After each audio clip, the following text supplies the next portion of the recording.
I don't have to tell you things are bad. Everybody knows things are bad. Everybody's out of work or scared of losing their job. The dollar buys a nickel's worth. Banks are going bust. Shopkeepers keep a gun under the counter. Punks are running wild in the street, and there's nobody anywhere who seems to know what to do, and there's no end to it.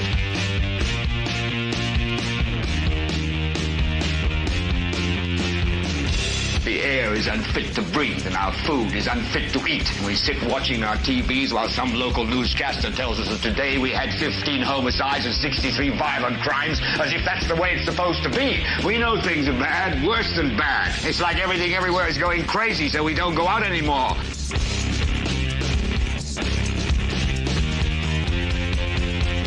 We sit in the house, and slowly the world we're living in is getting smaller, and all we say is, please, at least leave us alone in our living rooms. Let me have my toaster and my TV and my steel-belted radios, and I won't say anything. Just leave us alone. Well, I'm not going to leave you alone. I want you to get mad.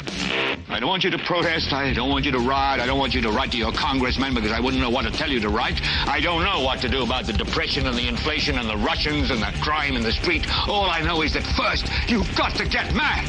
You've got to say, I'm a human being. God damn it. My life has value.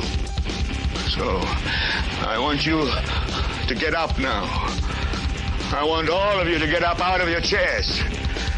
I want you to get up right now and go to the window, open it, and stick your head out and yell, I'm as mad as hell, and I'm not going to take this anymore. Ah! Like that. All right. Well, hello there, ladies and gentlemen, and welcome. This is the 231st episode of The Political Spotlight. It says it there at the top. I am your host, Kristopher H. Bilbrey. It says it down there at the bottom. Oh, it just says Bilbrey.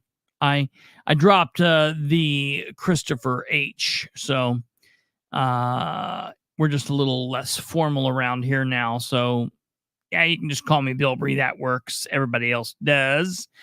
Producer Kate's down at the controls doing what she does, making the things work and putting comments up and getting the information for us. There we see. Ta-ta-da-da. Okay, well, ladies and gentlemen, we have a big show tonight. And I knew we would have a big show. I told everybody we would have a big show, a really big show.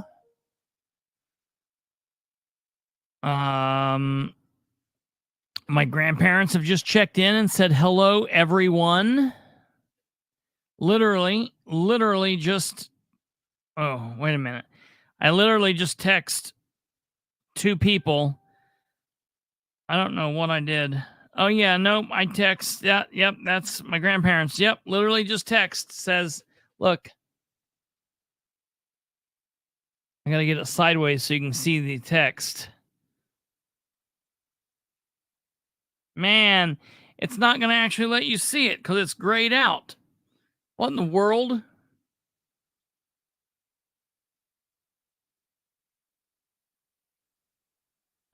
Well, it says, we're here. Hi, everyone. So that's it. I keep it formal, and still go by America's Councilman. So I told you last night we would have a big show tonight. Did I not tell you? I told you we would have a big show because we're going to be reviewing the Delaware County Council meeting from this morning. And there were a lot of things that occurred. The meeting was crazy from start to finish. And so we're going to get into that in just a bit. Matter of fact, it's going to be primarily the only thing we talk about this entire show. It's going to be that. We also have a little bit of housekeeping to talk about, just a couple points of interest before we get into the show. But before we get to all of that, because we have been asked, and I know everybody is dying to know, ladies and gentlemen, today is Tuesday, June 25th, 2024. That means we are 176 days into this term without a response from Muncie City Councilor at large, Mr. Muncie himself, Dale Basham. Dale has refused to respond to us by phone, by text, by email, by Facebook Messenger, in person, by carrier pigeon, by smoke signals, or Kate is down in the duck giving us the double fisted middle fingers. Either way, he has refused to respond to us one way or the other, any of those ways. And yeah, so that really sucks. 176 days, we're into this thing. Again, it's sad, in my opinion, for everyone when this happens. We will continue to hold it down here, and we will continue to count this up. I can only think, honestly, the only other thing probably as bad as this might have been the Iranian hostage situation, so we're going to continue counting the days very similar to that and keeping you in the know here. I wish the asshole would just communicate with me, because I hate making these things. It's not just a little thing that I add up there at the top. That would make it easy. I'm actually changing the background. I literally have to go in and add this. Right now I've got 76, I've got 77, 78. I've got them all the way until next Thursday in here loaded. And I've got to, I'm like, oh God, this is just one more thing stupid I've added on myself. So if Basham would go ahead and just respond, he would make my life a hell of a lot easier, but it is what it is. So, all right. So we are away from that. While we're into the backgrounds here, I do want to say, if you have not done all of these things, please take the time and do that now. If you're on YouTube, give us a like, hit the subscribe button. If you hit the subscription, you'll then be able to click the bell. And if you're watching live, text in the live comment box over here on the right-hand side. If you're watching at your own time later in the future, comment down here. We will get back to you. And above all else, share the show with everyone you know. Put a digital calendar behind you. This is a digital calendar, right? Like this, right there. There's my digital calendar. All right, ladies and gentlemen, I do want to say hello to Travis. Travis has not been here live in a while, so it's good to see you back live again. We like to see you guys live. I do want to show you my thumbnail. I've really went away from putting the thumbnails up at the beginning. We have went back to a thumbnail. We do thumbnails for all the episodes.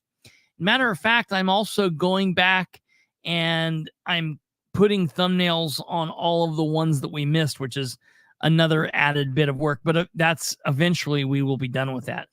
The thumbnail for tonight's show, I am very thrilled with, very, very thrilled with. In the vein of going through today's council meeting, I feel like this is very fitting.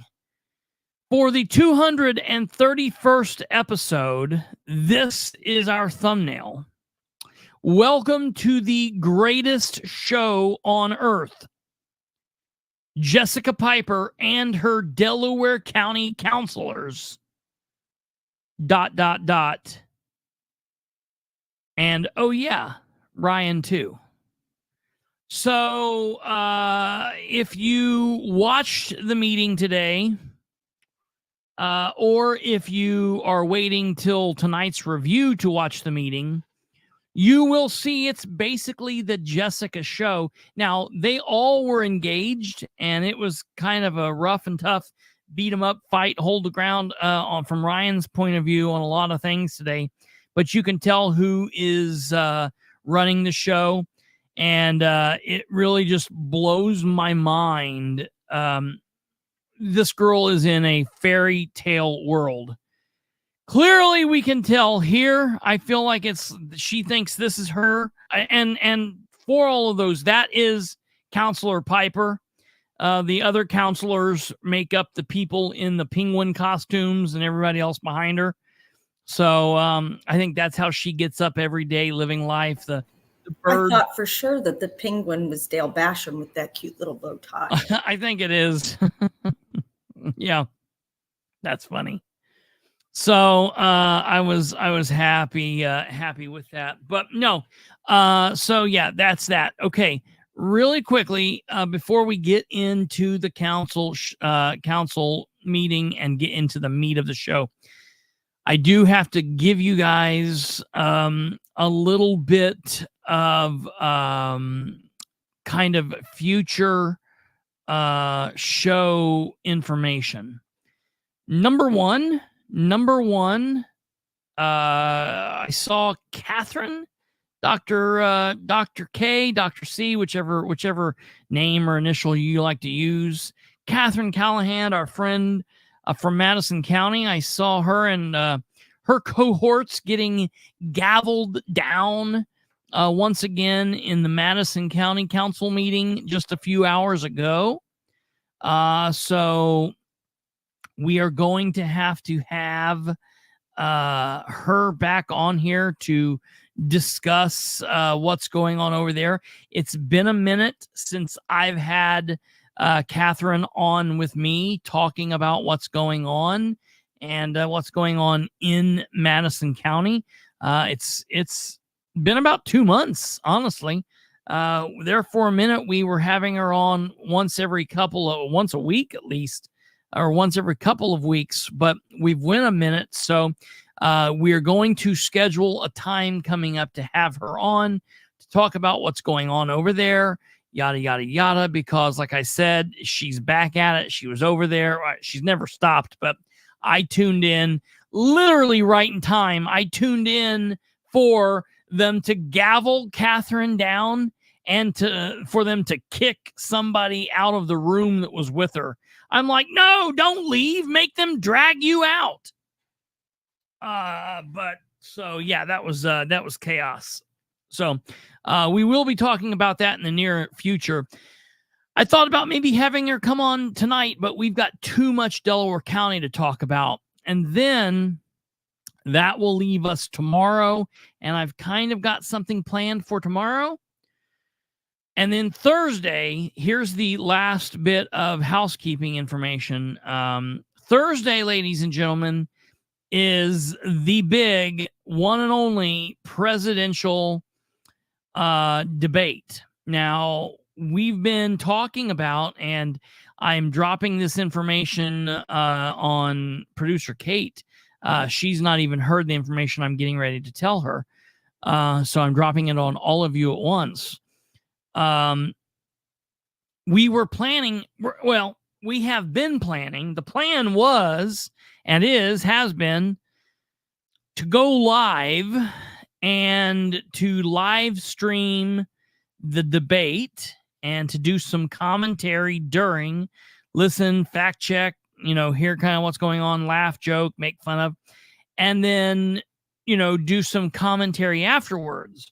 And I was thinking about the different ways in which I would do this. In the past, what we've done for like the State of the Union or whatnot is we went live like an hour before. I think that might be too long because then it's as long as it is. And then we like to go some afterwards. So what I was actually thinking was maybe go like half an hour before. So do a special time of like 8:30. 8:30 Eastern on Thursday for episode 233, which will be the debate night. Go at 8:30, do the show, and then do like a half hour at the end once they're off. But I was sitting here today. I got done watching the council meeting, and I got this little alert that popped up in my upper hand screen, and it was Tim Pool. For those of you that follow other alternative media, whatever, for those of you that watch Timcast Live and all of that, Tim Pool had put out a video that said that CNN had preemptively struck and said that they were going to strike anyone that did a live simulcast of the presidential debate. And I went on there and I watched that, and I was like, what in the hell? Well, so Tim says, like, hey, because they're a really big channel. They've got, millions of followers and whatnot. And he said that he actually got a call from his YouTube rep, and they're like, hey, like, what are you planning? You cannot live stream the thing, yada, da, da, da. And Tim's like, well, we're going to do it. We're doing it. You guys can do it. You'll fight it, whatever. And here's the thing. This is what Tim was saying. Tim said, this is bullshit because this is fair use. It's fair use because we're not just, Tim's like, listen, if the political spotlight, we would just do, like, for example, what we did with the Delaware County meeting today. If we would just upload it, push it up there to our channel and let it go and say nothing, okay, maybe people could have crap to say about that. But the fact that we're literally going to be talking over it and mocking it and talking about it, it is the absolute definition of fair use. Okay. Here's what they struck back with.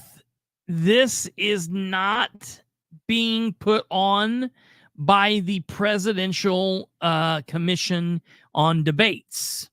This first debate is being put on solely by CNN.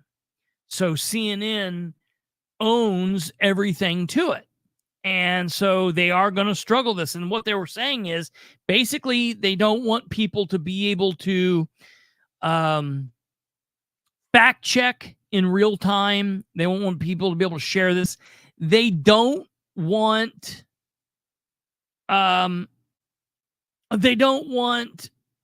people as big as Tim Pool and others to have a larger audience than CNN, and that oftentimes happens during these nights. Tucker and others like that.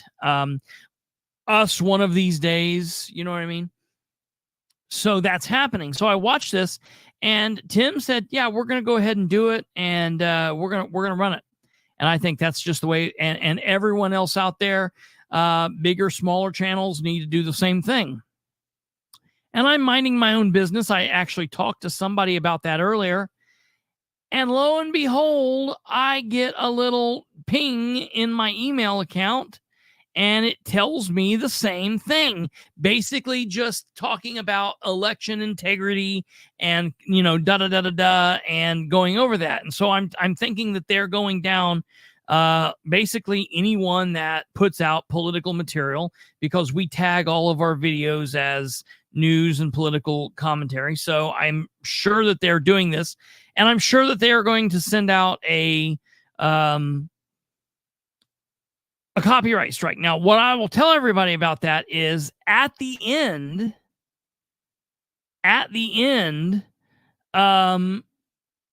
would just say this: if you want to watch here, to me, I don't care we don't have as big of an audience at this point as Tim Pool. You know what I mean? So it's not like this is going to like really crush us. You know, like they're banking on this big show Thursday. I would love to have an audience that size. I would love to be, that would be fantastic. You know, goals, whatever. Okay. That being said, all I'm telling you guys is it means nothing to me. It means we do the show, and if we get a copyright strike, we just simply take it down, and, you know, it'll go away, but it won't be something that you can watch the next day or whatever. So if you want to be here, and if you want to watch it with us, and you want to fight your opinion, and you want to tell people how much Biden sucks and how much Trump sucks, and you want to tell everybody and get your feelings hurt and fight and carry on and have some fun with some degenerates here, then you need to be here early, stick around and watch it, because this will be a show that once it airs, we probably will not have it the next day. So is Brando coming on? I have not talked to him yet. I would like him to. So Brandon, if you're out there, please maybe sit around, schedule your life differently, and come on Thursday. I think that would be a good time to have us on. I will message. Maybe if you can shoot a message in the group or whatever, Kate, or whatever, and I will as well. So just keep that in mind. Okay, we've got to get to our show. I just wanted to keep you up to date with what's going on there. So that's Thursday's show. We'll see what happens. I can't wait to watch the debate. It's going to be an absolute shit show. Look, Brandon Clower asked Brandon Rudd. They were at a Brandon convention, and he said that our Brandon said okay. So awesome. Cool. Yeah, definitely tune in. We're going to have Brandon. And I really appreciate that, Frank R. and Pamela and everybody else. So, all right. Well, yeah, there's a little bit of Brandon. There's the Brandon music. I'll have to screw with his too. So hint. Okay. Without further ado, we will go ahead and get into the Delaware County Council meeting from today. So let me share this up. Folks, I got to tell you, man, this was nuts. I really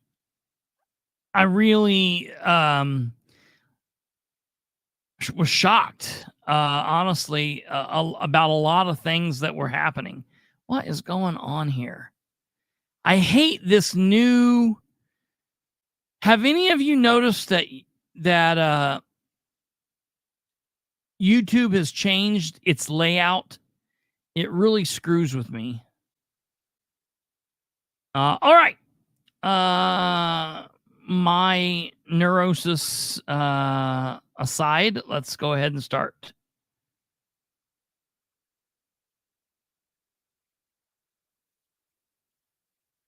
Mr. Webb, yes. Flanagan, present. Moffett, here.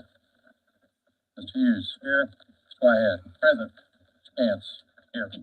Mr. Piper, here. Mr. Freeman, here. All right, great. And then just a reminder, questions from the public may be directed to County Council dist@co.delaware.in.us. Again, that address is County Council dist@co.delaware.in.us. I want to pause this and make sure that you're aware, that people are aware of what she is saying. Right.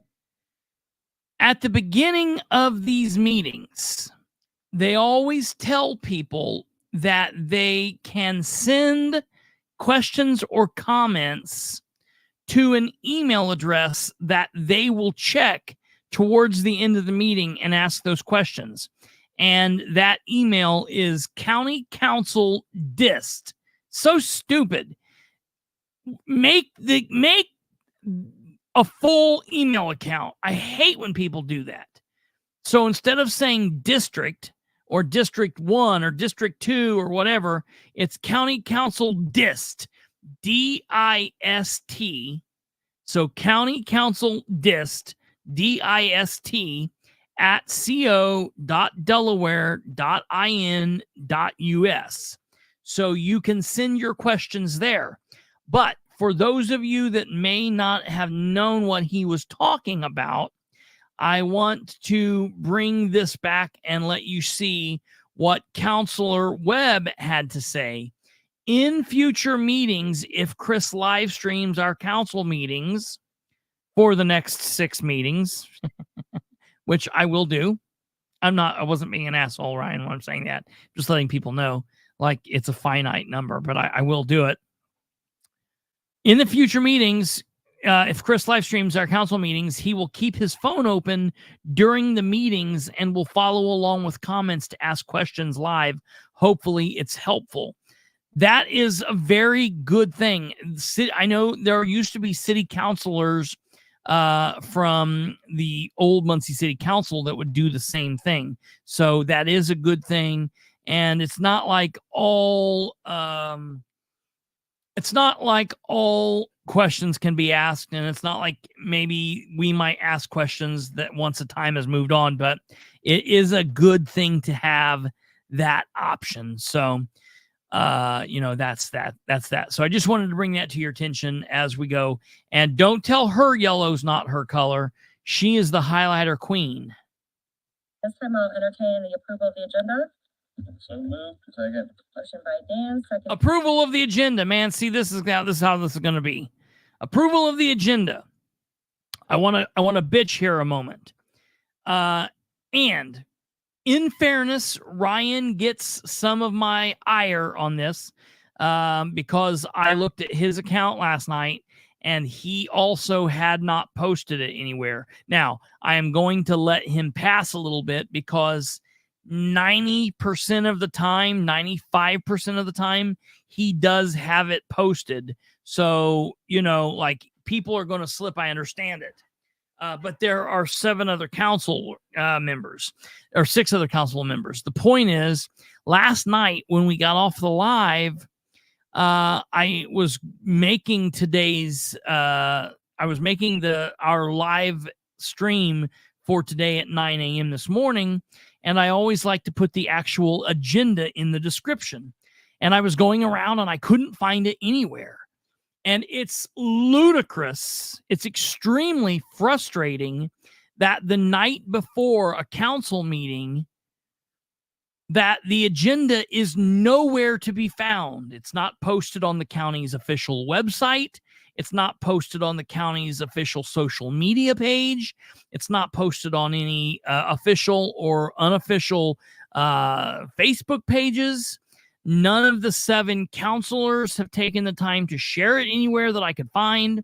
As representatives elected by the citizens of Delaware County, you must start taking a more proactive approach to meeting the public where we are. That includes ensuring timely and accessible communication, transparency, and accountability, particularly regarding essential matters like meetings. This must be improved upon moving forward.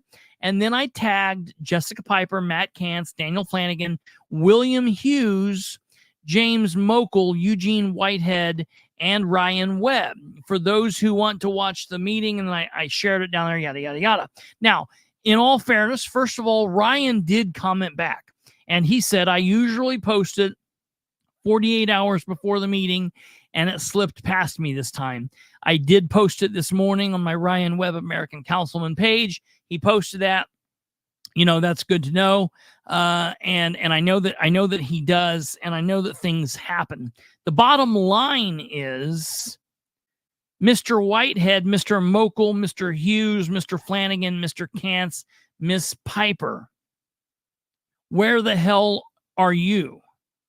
If any of the 6 of you had shared it this one time, it would primarily be posted all the time. But the bottom line is all 7 of these people should be putting this out at all times. And when Ryan's gone in we got 6 more months. When he's gone in 7 months, does that mean we're never going to have an agenda ever posted? That's not something that is okay. So, Counselor Cantz, you're going to have to step up to the plate or something here. You know what I mean? Show us that you're serious about being conservative and wanting good communication and transparency and yada, yada, yada, yada. By Eugene. Roll call, please. All right, we move on. Yes. Cheers. Going through here, Where's Gavin out there? so there were 2 sets of minutes that we needed to worry about. The minutes from the the last month's meeting, or maybe they maybe they approved those in at the special meeting.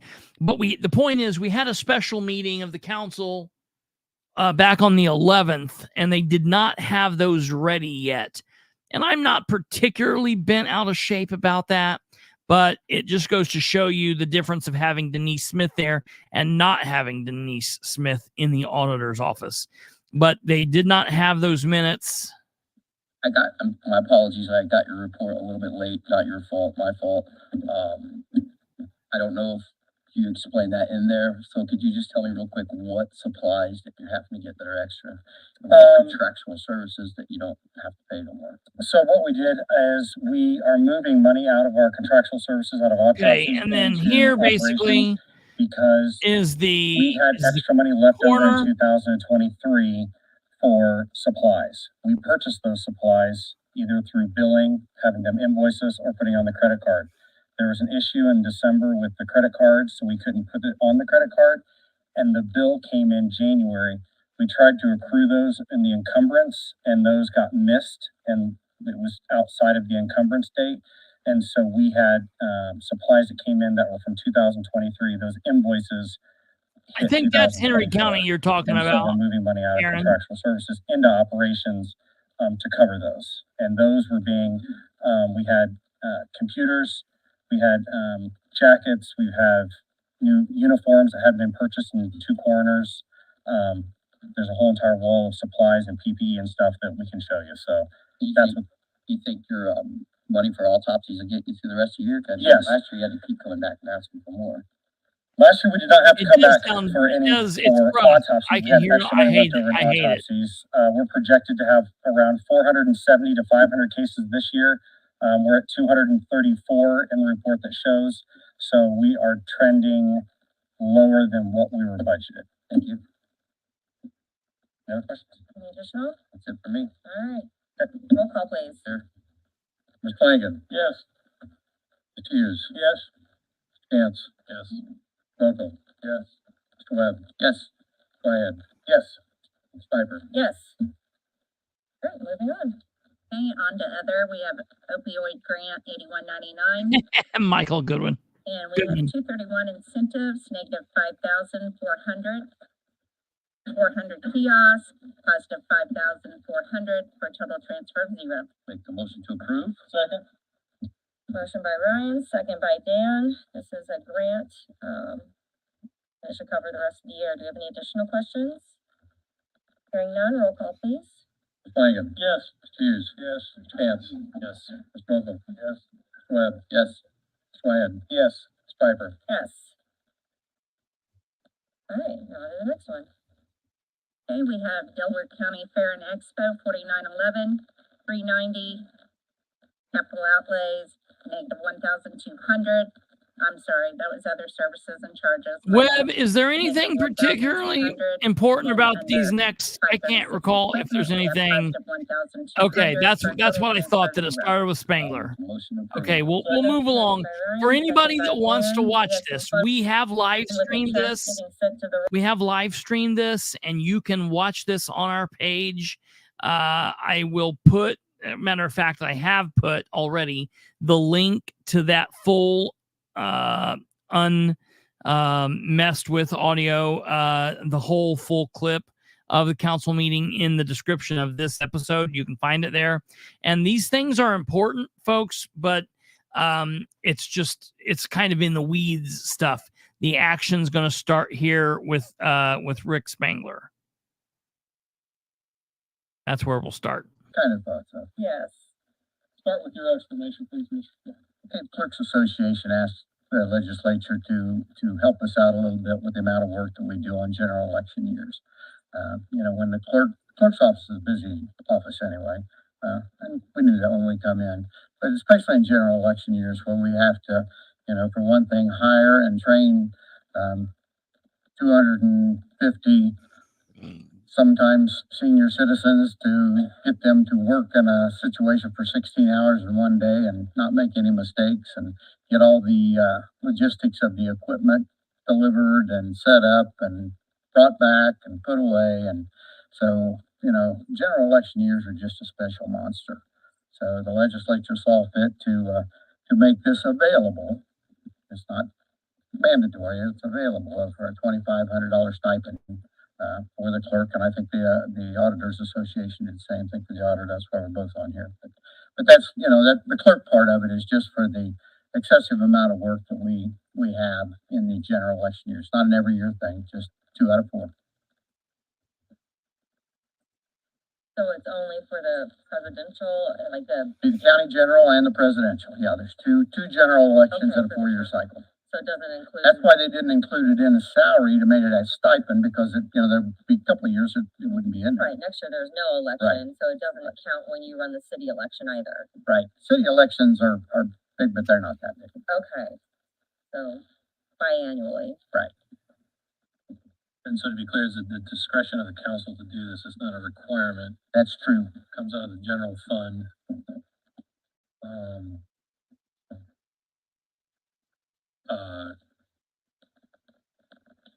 For what it's worth,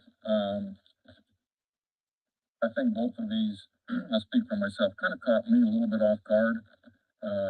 Not that you don't do a lot of work, and I think we all recognize that. For years, this has always been part of both you and the auditor's job is to do what it is that you do, and we're appreciative of that. I don't know that it sets a good precedent for the rest of the individuals who are in charge of the departments. I guess my pleasure would be to table this and have further discussions in regards to the clerk's stipend at budget time. I just really My can't only get answer to that used. was that budget time, this isn't an annual thing. I just can't get I can used to Jim's voice. I'm always looking for like another person talking. He always throws me off. I'm just not used to Jim on the council yet, I guess. So let me explain to you guys what this is. This is something that this is not like something that happens all the time. It's not something this is new. It's just come up. Matter of fact, it's not even in law yet. It will not take effect until July 1st. Okay. So Rick Spangler, which he's got about this much right to do it, and Auditor Ed, who has exactly 0 right to do it, in my opinion, is trying to strike while the iron's hot. Indiana House Enrolled Act 1328 says, or it provides that the county fiscal body may, remember that, may, so it doesn't mean they must, it doesn't mean shall, may or might means they can, must or shall means they have to. There's a difference. Okay. So 1328 provides that a county fiscal body may provide a stipend, not to exceed $2,500 to a circuit court clerk that serves as the voter's registration officer each year in which a general election is held for a state office election. So for basically we have a 4-year cycle, and in a 4-year cycle we have 3 elections. Okay, we have 3 election cycles. So we have we have 1 off year, and we have 3 years where we have a primary, a general, a primary, a general, and a primary and a general. The municipal year does not count.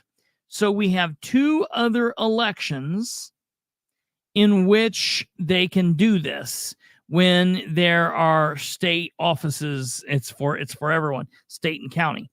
Okay. And so they can ask the council for an additional stipend if they are also serving in the role as voter registration clerk. It requires a political subdivision to uphold to Indiana Transparency website any contract, one related to the provision of fire services or emergency medical services, or 2 entered into with another unit or entity that provides fire services or emergency medical services, requires a political subdivision to annually attest that the political subdivision uploaded any contract related to the provision of fire services. Or, I mean, it's really gets in the weeds. This is what happens when government just jams a bunch of shit into something. But the bottom line is, this is a bill put forward by Representative Craig Snow, and it was co-authored by several other folks. No one specifically of interest around here. No one that we deal with on a regular basis. But one of the things that this bill does is it allows for these elected officials to go to their buddies and say, hey, you know, you could throw us a little extra money. Now, my problem here is, number one, we've had a voter's registration officer, Josh Talby. Josh Talby left in January, and as you'll hear here in a moment, they replaced him. There's money in his area. So that money's there. If they're going to do something because Talby left and he's had to work a little extra, they should pull that out of there. But I have a major issue. I don't understand what Ed has to do any of this. I have no clue. I have no clue. I have no clue what Ed would do that would have to pertain to this. It's crazy. What Ryan says down here is, I remembered hearing somewhere that it only qualifies if he also serves as the voter registration clerk. What we're going to hear here in a moment is Rick says that doesn't matter. So let's get ready to listen to that, because Rick is a sneaky snake. To put it in the budget, and put it in and take it out, and put it in and take it out, where, as a stipend, it could be, voted on each time during the general election. Well, that's the rub, so to speak, is that they're saying that in the off year, but in reality, we could get a stipend any year. I'd take it. Theoretically. So, I mean, you offering? We can make a deal, man. Right. So that's why it's to me, a little wonky, but. Nope. I guess my objection, and I'm going to put these 2 together. Obviously, you're the man standing at the podium, but kind of the same thing. When I read the notes or the law, it said that when the clerk fulfills the role of the voter registration clerk, right, does a dual role, he's eligible for this stipend. And I think I looked back at our budget, and I believe you had a voter registration clerk that left in January. Does that sound close to that? And you have somebody working. I thought Mr. Foley was your voter registration clerk. He was replaced. We had one. I mean, we backfilled that position. Yeah. So you do have a person in that position? Yes, I do. Okay. Well, my understanding of it was that the stipend would be if you didn't have a person in that position. Now, the stipend's based on if the clerk does run the voter registration office also. Some counties have, prior, I can't remember what year, the voter registration office used to be run by the county chairman. And, a lot of counties, including Delaware County, finally went away from that. But they do tag that job then onto the clerk when they do that. So this is made available for clerks that are actively involved in the election by running that voter registration office also. Mr. Freeman, can you check? Yeah, I'm certain I saw that somewhere. Can somebody check to see if there's any language in there regarding the voter registration clerk being absent, which would then qualify the clerk for the. It's only available for people that are doing both. The other issue I have with it, not that you guys don't work very hard, everybody deserves everything we can get, and if I was in that position, I'd take my shot for it as well. I think nobody should be faulted for trying to seek money that's available to be appropriated to them. I guess for me, I'm kind of looking at the optics of it as well. I know we've got 500 plus employees. Many of them didn't get anything at all last year. We don't know if any of them will get anything this year. We haven't got the numbers yet. I remember the sheriff stood up at that podium right there and forfeited about $8,000 of his salary so we could make our budget this year. Yes. And that's not 1 year. That's compounding. That's every year. 8,000 this year, 8,000 more next year, 8,000 the year after. And keep in mind, the sheriff's pension is based off the 3 highest years' salary. So that was a pretty selfless act. And I think if we start giving out stipends, I don't know. I think it conflicts with that team effort for us to get under the line that we needed to get under for the financial crunch that we were in at budget time. So for me, the fact that we have so many employees that didn't get anything, the fact that I'm pretty certain it had something to do with the voter registration clerk, and the fact that the sheriff forfeited his money, I wouldn't really be in support of it. Not that I don't support what you guys are doing. I'm just sharing my opinion on it. Listen, that's very important. 20. That's very important what Ryan's saying, and I want people to understand this. Ryan's not just up there hating on these people. Ryan said that he was, thank you. Ryan said that he, listen, it's not like Ryan and I have known each other for 30 years and we go way back and are best buds. That's not true. But from the little time that I've known Ryan and understand Ryan, and I feel like there's a lot of you out there that understand this. Ryan's a hustler. He's out there making that money and trying to put food on the table for his family and doing his thing. Ryan just said, hey, I respect you for coming here and trying to do everything. If Ryan was in that spot, Ryan's saying I'd be doing it. But what this is this is like kind of a cat and mouse game. Rick's responsibility and people budget time's responsibility is to go in there and fight to get all the money that they can and do yada, yada, yada, whatever. And it's the council's responsibility, or it should be the council's responsibility, to be like, whoa, we are the gatekeepers and, enough is enough. And it's, this is too much, yada, yada, yada. So there's no hate. It's no bad. It's not nothing negative. It's just the game that's being played here. And I feel like he gets a lot of hate from these people that think that he's, just being hard-nosed, coming after them and trying. No, it's just he's the only one doing the damn job. Now, I do have to give it to his cohorts on this one. They all kind of have some questions here, and I definitely can appreciate that. But Ryan, so you said you wanted to see that exactly. It right there. Section 1 IC 371222 is amended to read as follows: effective July 1st, 2024. In a county where the circuit court clerk serves as voter registration officer, the clerk is entitled to per diem compensation. The per diem shall be paid out of the general fund of the county in the same manner as elected expenses are paid. In addition to the per diem compensation provided in subsection A county fiscal body may provide a stipend not to exceed $2,500 to a circuit court clerk who serves as voter registration officer each year in which a general election is held. So that's there. That's where the actual law is. It's Indiana Code 371222. And that's where that is there, Ryan. Write that down or so you can look that up. That's that there. So, it's there, it is what it is.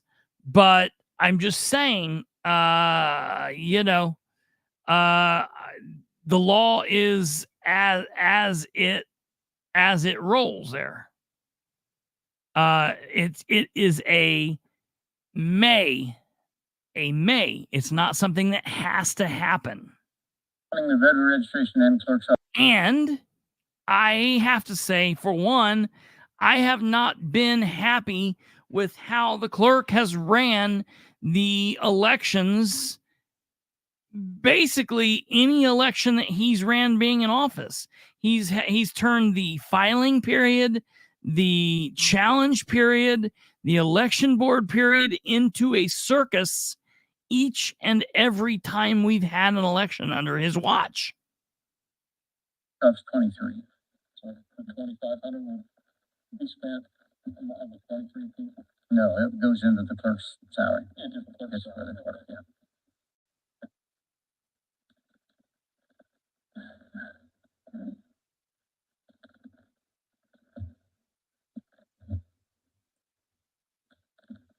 Other comments? I had noted that the statute authorizes both this and the auditor's stipends doesn't take effect until July 1st.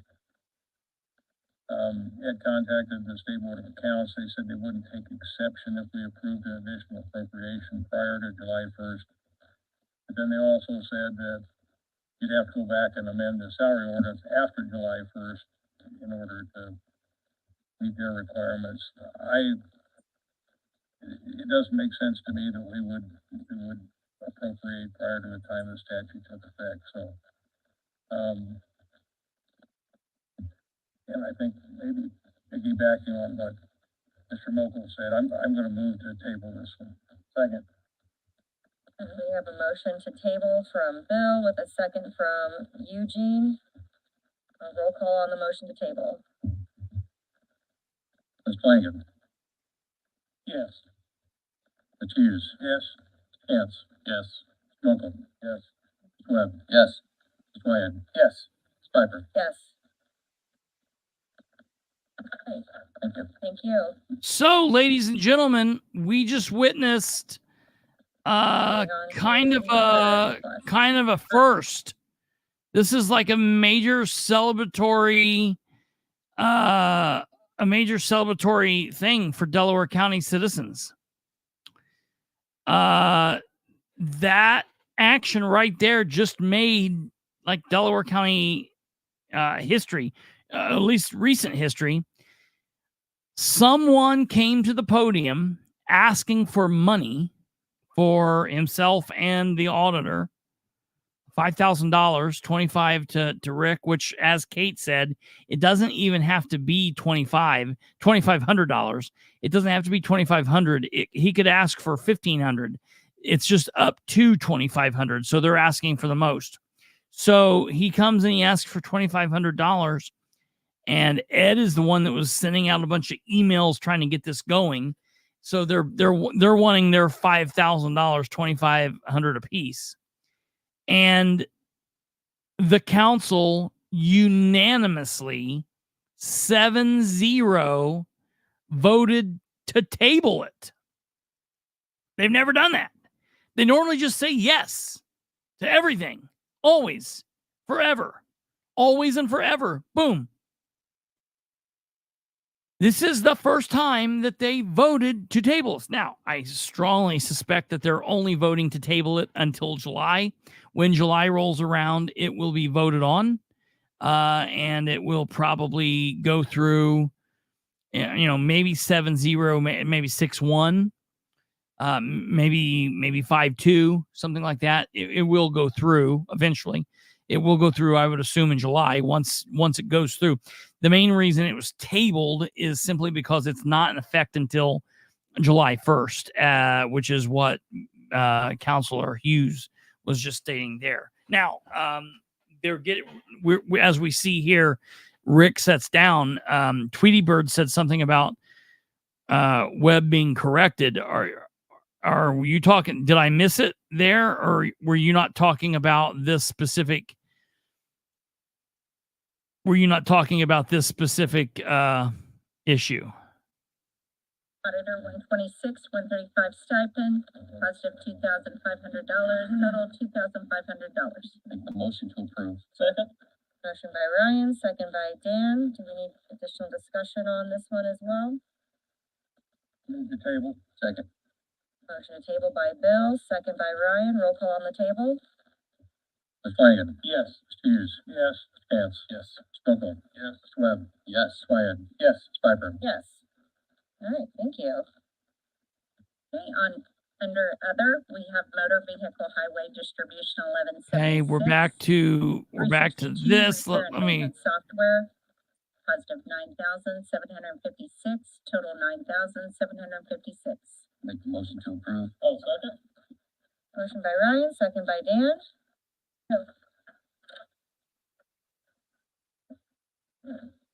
Would like to read the motion?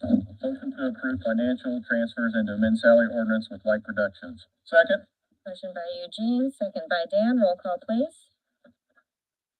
Mr. Flanagan. Yes. Hughes. Yes. Mr. Mokel. Yes. Ms. Webb. Yes. Wyatt. Yes. Mr. Cantz. Yes. Piper. Yes. All right, moving on to ordinances and resolutions. We have a first reading of the job description ordinance, which is 2024-015. I'll entertain a motion to approve ordinance 2024-015. Introduce, excuse me, thank you. Which one is this? This is an ordinance adopting County of Delaware, Indiana job descriptions. Moved. Second. Motion by Ryan, second by Dan. Any discussion? Have all the elected officials and department heads seen the final job descriptions and been able to read through them? Pam, have they come by and picked up their packets? Yeah. So first and foremost, it's important to say they're not sure if everybody has been all through this process. People have picked up their packets, but there were only about 15 people in the room. And there's even one person in the room who says, like, yeah, I didn't really get back the communication. We'll hear that here in a moment. So the county is not even 1,000% sure that everybody has fully worked through all of the bugs from the ends where they should have worked through at this point. So that's one issue with this, okay?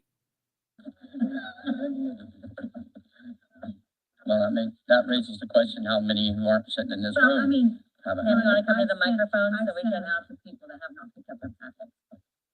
So I don't know who messages forgot.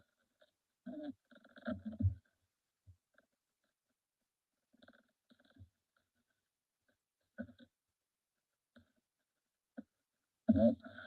This is just an introduction. Are we gonna start discussion? Yeah, we're in discussion, Okay. yes. So, we've had this for about 2 weeks. I know this is just introduction, so I'm gonna introduce my objections. I think that, I don't know, I'm sure you guys have always heard phone calls as well. When we're up here, I think that 95% of this thing is probably solid, and I think we'll end up following it in some form, for the future, because we had to have something. 95% solid. My concern is, Okay. is the other 5% where there's some, I know we're speaking about the job descriptions, but I'm kind of talking about these two as a whole right now as I'm discussing this.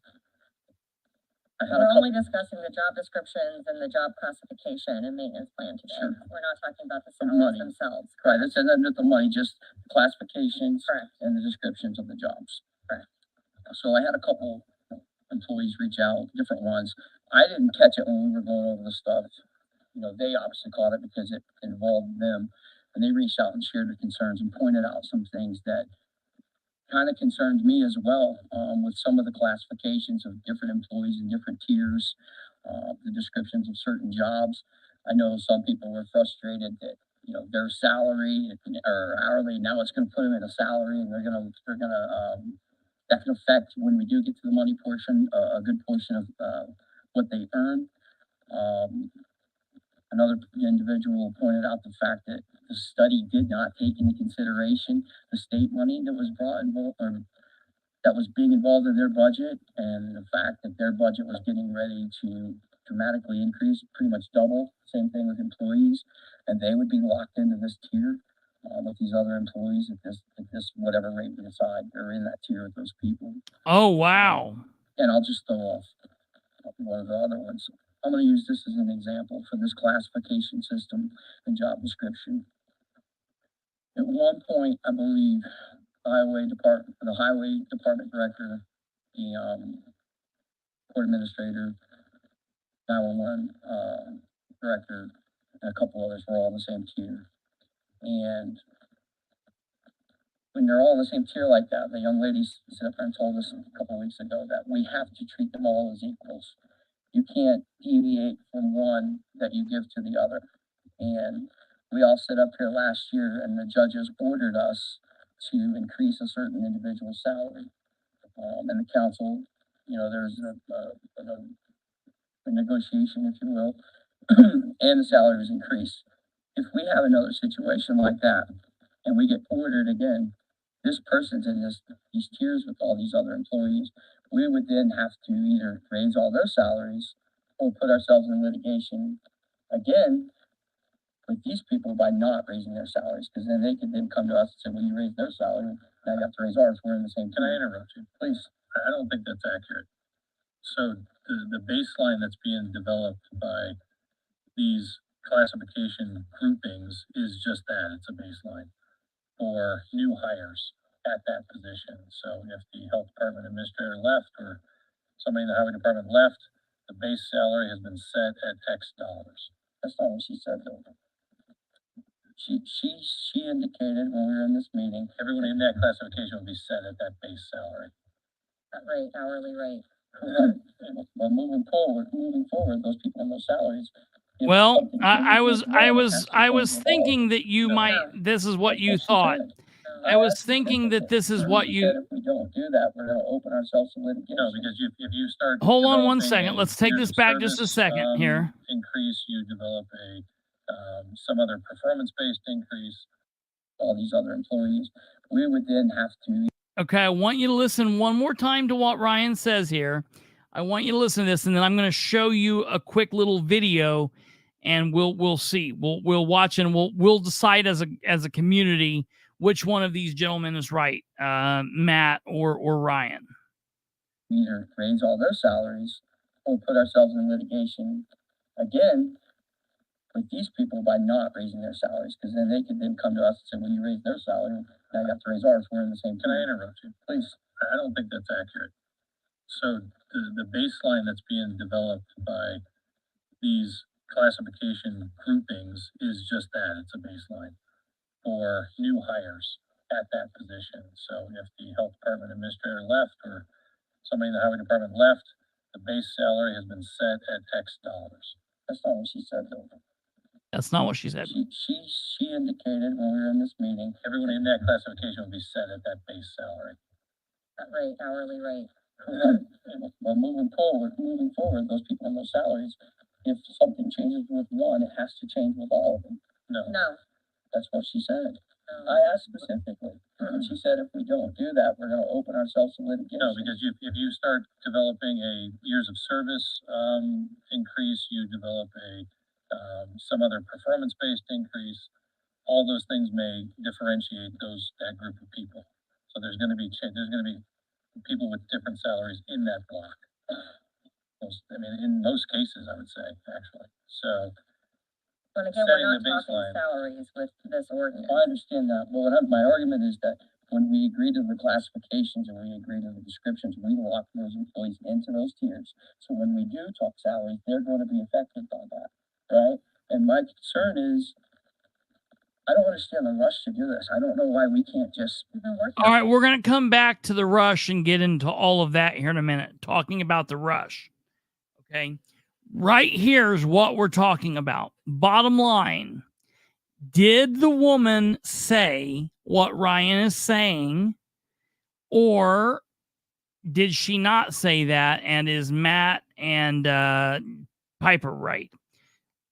Let's go back and listen to what the woman says, and we'll decide. But I have another question. So if there's a position that, let's say during our budget session, we're disagreeing with the classification, the pay hike is significant. We agree with all the other positions and those pay increases, but that particular one, or particular two, or particular three, we don't think is justified. How would that be addressed with them still staying in the same classification? That's their bucket. So you're saying that it's either all or none? Well, they went through it's a pretty, I don't know if you have an example of that, like the rubric that you go through to put everyone in buckets. So it's like this criteria and this criteria equals this number, right? And so We're establishing that to get away from that, right? Right. And it's all done by, and that's why we have different You missed the ranges. beginning. I'm sorry. Go ahead. I was watching it when I was walking in. Every job is point factored. Every job description is point factored. Yeah, so what the system does now for you that you don't have now is that by category, with the data you have, you can make different pay adjustments by job category. So for example, remember your LTCs were fairly competitive with the external market. So you could say we're gonna move all the LTC positions to the external midpoint. But for the comments, you don't have the funds to make that same adjustment, but we want to get them to the external range. So we're gonna move all the comma positions to the external low. You don't have to do the same thing for all the categories. But we would highly caution you on cherry picking positions within a job category or especially a classification level and treating them differently, because then you're going to be right back where you started with internal pay equity issues and possible discrimination liability if you're treating certain positions differently, especially if they fall into protected classes as far as a female, minority, age discrimination. All those things would come into play if you're not following the system and treating them the same as everyone else in that level. See, that's the part that gives me pause for concern, because I don't think necessarily they're all the same. Just because they're, I get you've done your point system, but I was looking through and I just spotted some with my own eyes that, my personal opinion of being up here for 4 years, I don't think they're equal positions. And to say that it's either all or none in that classification, You got to make sure not to be. What they said earlier too is this isn't about people. This is a position look, regardless of who's in that position. And So if there's any. Okay. So I'm going to take us back and we're going to listen to that again in a second. But from where I'm sitting, she is stating that once you have the people in the tier, you cannot do differently for anyone in that tier.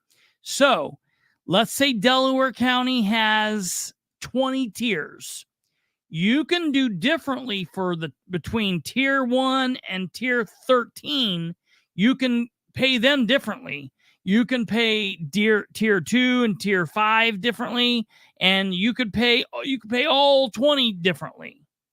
What you cannot do is you cannot pay employee A, B, C, and D in tier 2 different amounts from each other in that tier, which is literally what I just heard her say, which is what I heard her say when I listened to this the first time.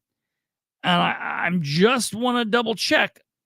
Is that what you all are hearing? Yes or no? And we can go further. We can go on further if you want. But It sounds to me like if you're doing a pay raise of any kind or setting anybody at a certain level, then everyone within the tier is open to the same stuff. Otherwise, they can say, I'm being discriminated against because I'm on the same tier and this person got a raise and I didn't. So instead of doing the street department gets a raise, tier 2 gets a raise. Yeah? Yeah. That's what it sounds like to me. That's what it sounds like to me. And where I think that what I think that Matt was getting wrong is, say for the sake of argument, let's minus Ryan down here and pull Kate up here real quick. Say for the sake of argument, Kate and I are in the same tier. And let's say Kate has been working for 5 years and I'm working for 2 years, and we're put in this tier, and Kate's making $65,000 a year for the job, and I'm making right, and I'm making $57,000. They can continue to raise me up and keep her at what I say you were making 65. They can raise me up 1 year and I can make 59.5, and they can raise me up to next year and I can make 52.4, and then finally they can raise me up to 65,000, and we're all level. Great. Now you and I are at 65,000, and when it's time to raise, we all raise up. Okay. And what goes on from there is we cannot at that point skew as long as we are in the same tier. From that point forward, the amount of money that they're talking about is for new hires, Tweety Bird. But they were talking about making changes to people's pay. Yes. And that if you made a change to pay, you had to do it across the board in a tier. Yes. Yeah. So because the amounts that they have on that sheet are new hires. Yes. Yes. And everybody that's there right now needs to be brought up to that new hire point. Yeah. So I want to go back and we'll listen. We'll listen to what she's confusing. I know. I know. Bottom line, listen, it is stupid because in the real world, there are valid reasons for paying two people different amounts of money who do the same job, but maybe are doing different things within that job or have different situations. Yes, you can't pay someone differently because they're a woman or they're black or they're gay or they're straight or they're Asian. That's a problem. But two people can work in the same situation and have different things going on, and the scenarios be different to be paid differently. Okay, but so we're going to go back and I'm going to listen to this because I want to make sure that we're being fair here.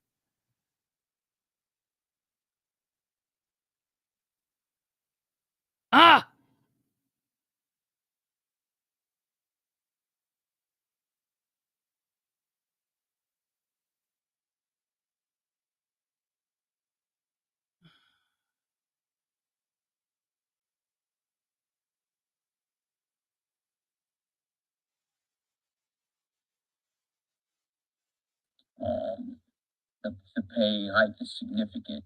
Can you hear? We agree with all the other positions and those pay increases, but that particular one, or particular two, or particular three, we don't think is justified. How would that be addressed with them still staying in the same classification? That's their bucket. So you're saying that it's either all or none? They went through it's a pretty, I don't know if you have an example of that, like the rubric that you go through to put everyone in buckets. So it's like this criteria and this criteria equals this number, right? And so We're based establishing on- that to get away from that, right? right. And it's all done by, and that's why we have different You missed the ranges. beginning. I'm sorry. I Go ahead. missed it. I was watching it when I was watching it. Every Well, job about is point factored. Every job description is point factored. Yeah, so what the system does now for you that you don't have now is that by category, with the data you have, you can make different pay adjustments by job category. So for example, remember your LTCs were fairly competitive with the external market. So you could say, we're gonna move all the LTC positions to the external midpoint. But for the comments, you don't have the funds to make that same adjustment, but we wanna get them to the external range. So we're gonna move all the comma positions to the external low. You don't have to do the same thing for all the categories.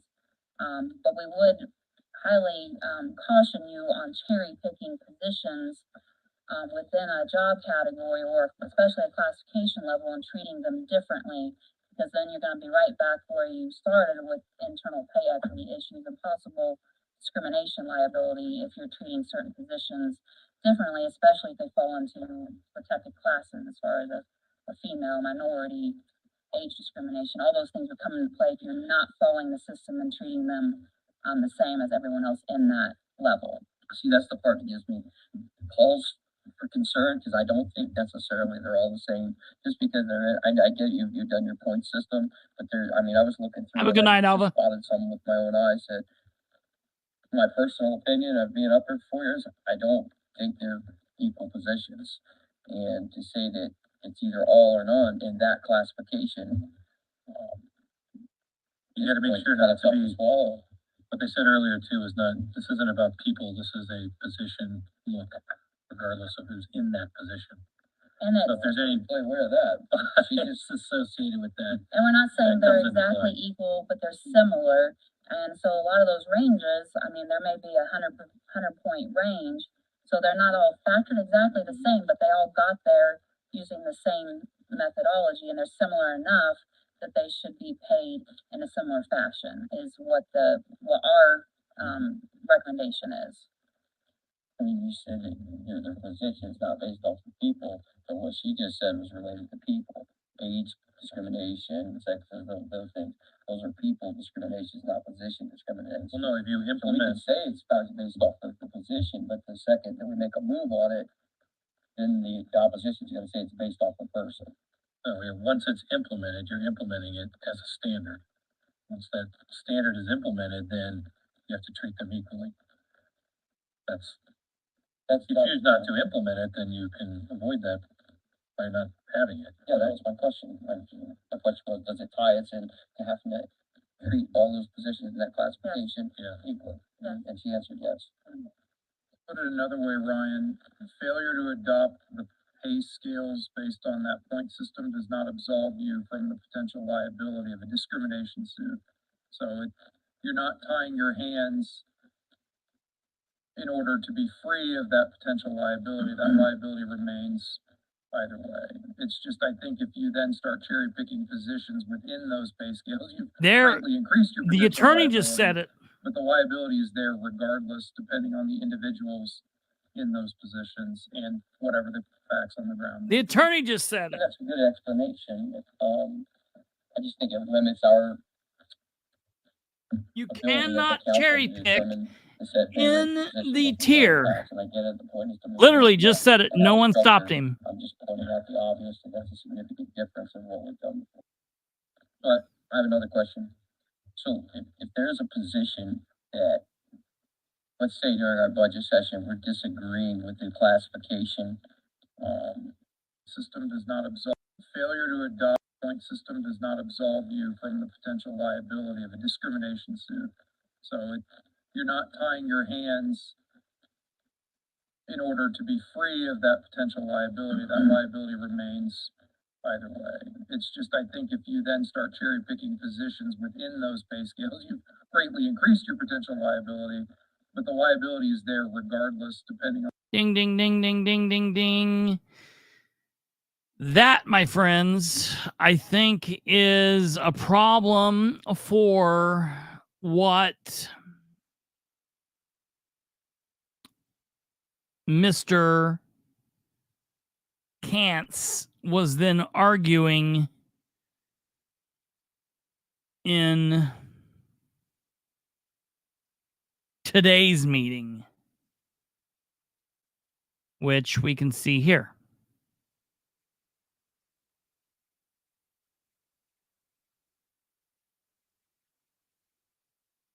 On this for over 15 months. I get that, but we just got it 2 weeks ago. So I don't understand why we can't just say thank you for the study. The baseline that's being developed by these classification groupings is just that. It's a baseline for new hires at that position. So if the health department administrator left or somebody in the highway department left, the base salary has been set at X dollars. That's not what she said, though. She indicated when we were in this meeting, Everyone in that classification will be set at that base salary. No. That rate, hourly rate. well, moving forward, those people in those salaries, if something changes with one, it has to change with all of them. No. That's what she said. I asked specifically, and she said if we don't do that, we're going to open ourselves to litigation. No, because if you start developing a years of service increase, So, you develop a. It'll be interesting because now Kantz is now aware of this video, and hopefully after this, because I believe that Counselor Webb and Kantz spoke after this. I mean, in most cases, I would say. So it'll be interesting to see what comes of that. I understand. Let me pause this. My argument is that when we agreed to The salary ordinance, this category crap, didn't include years of service. And he's talking about years of service now. Yeah. When is that getting included in this? Because right now that doesn't play a role in it at all. To my knowledge, it doesn't unless there's something that we don't know. Yeah, but So and I don't think there is. Where did that come from? Where you can, okay, now we've got a years of service thing. I don't think it's there. I don't think it's there. Oh, okay. I thought I had missed something or. Mm-mm. Oh, okay. Thank you. Nope.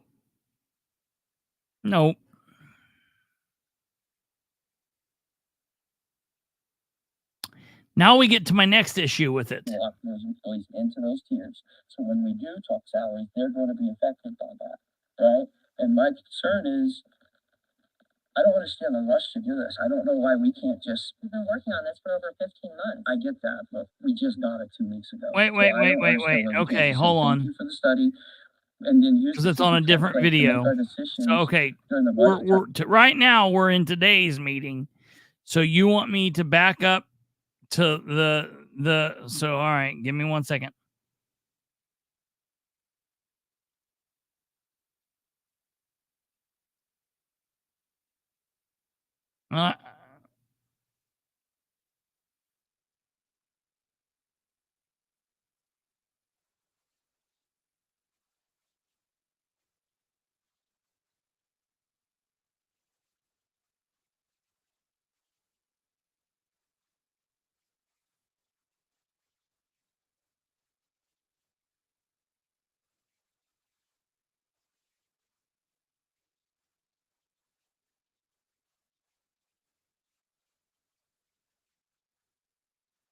So if they adopt it or if they don't adopt it, they can still face a discrimination suit for various reasons, is what he just said there.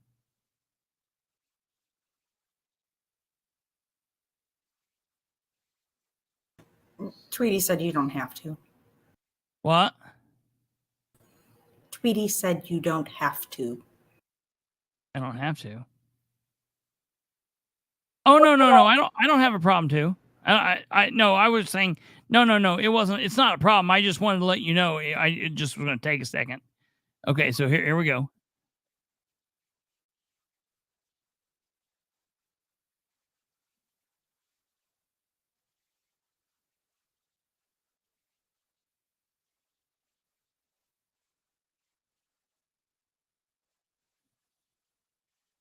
So, what specific line there are you pointing to? Because all I think that he's saying there is whether or not they enter into this, they have liability. And what he said is you're not tying your hands to remove liability because the liability is there whether you do this or not.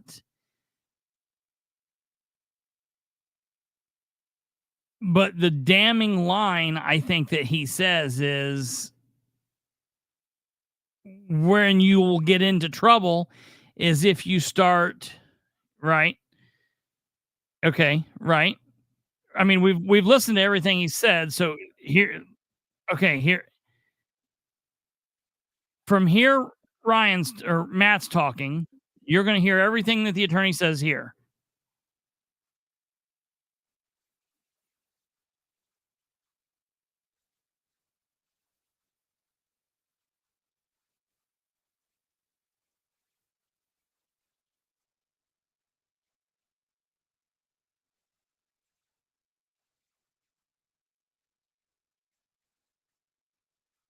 The potential liability of a discrimination suit. So you're not tying your hands in order to be free of that potential liability. That liability remains either way. It's just So the liability for to be sued remains whether they pass this and they go forward with this or if they don't. He's just talking about the liability of getting sued. He's not specifically talking about anything. All right. So from there, he then moves on. If that's what you're talking about next, he says this. just, I think if you then start cherry picking positions within those pay scales, you've greatly increased your potential liability. But the If you liability- start cherry picking positions within those pay scales, meaning if me, Kate, and Tweety Bird is in one pay scale and they want to pay me more than Tweety Bird and Kate, that's cherry picking. They're going to pay me more than Tweety Bird and Kate. Then they open themselves up for more liability, which he goes on to say. Is there regardless, depending on the individuals in those positions and whatever the facts on the ground may be. Whatever the fact, and then that's the last of his statement. Ryan finishes up here. Council to determine and set pay rate for positions as we've done in the past, and I get it. The point is to move away from that and have a structure. And then the obvious, and that's a significant difference in what we've done before. But okay, so that's where we are. So is there something that I've missed there? So I'm telling you, I'm not seeing anything in there. And after going back, like I said, it'll be interesting to see if Kant's view on this changes. Hopefully we won't have to wait until next meeting to find out. I will reach out to him and I will ask him. Now, listen, I don't think Matt doesn't seem to be one of those people who will say, oh, yeah, I was wrong. He's going to argue 1,000 reasons why he didn't. Oh, yeah, I did. Yeah, it's played on. Yeah, and it's his entire statement. It wasn't. I didn't edit it anyway. Okay, now we're going back to the other video. Hello, Catherine. I have to cut it here. Some reason I can't just toggle between like I used to be able to. I got to figure out why the hell that shut down on me.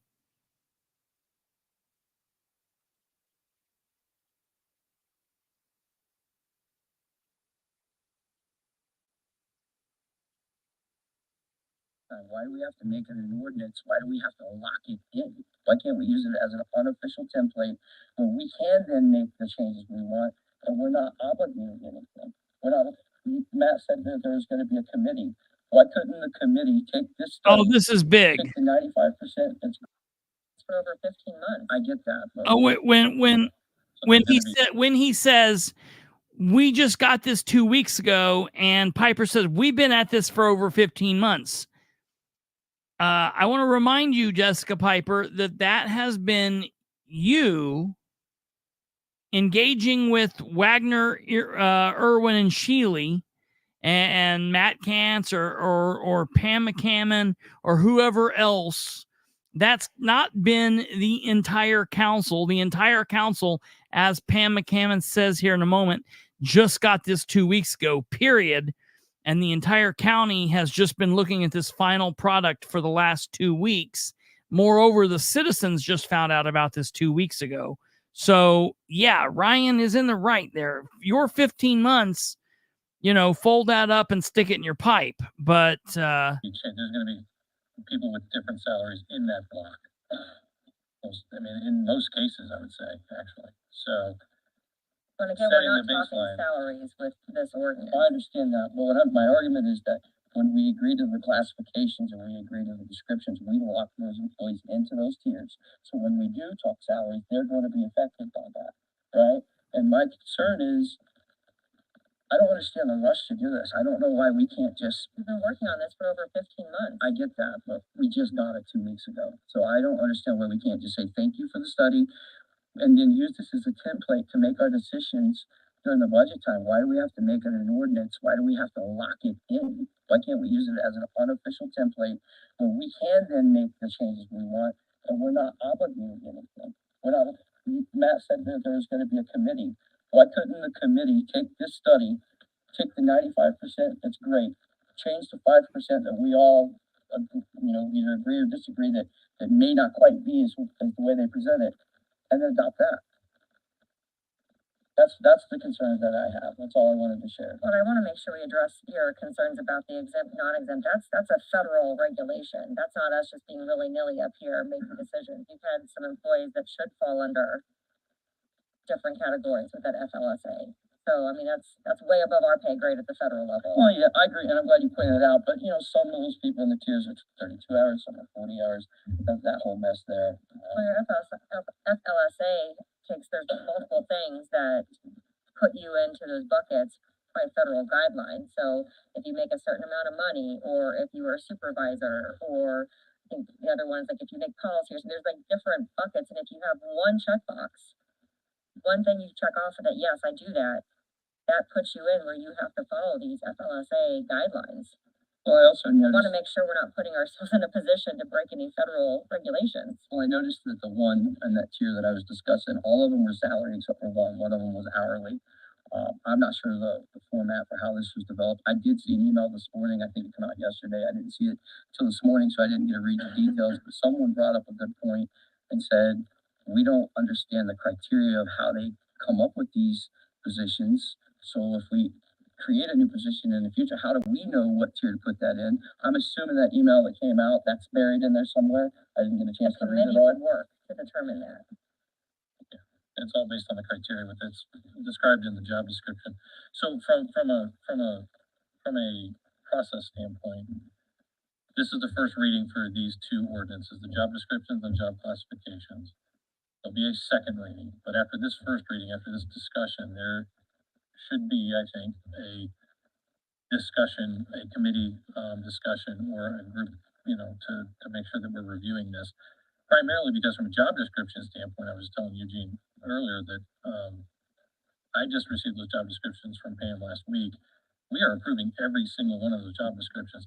Not that we're all going to read every single one of them, but there should be at least some semblance of a review on those job descriptions by us in that capacity. So that in and of itself probably warrants, a prolonging of this process, so to speak.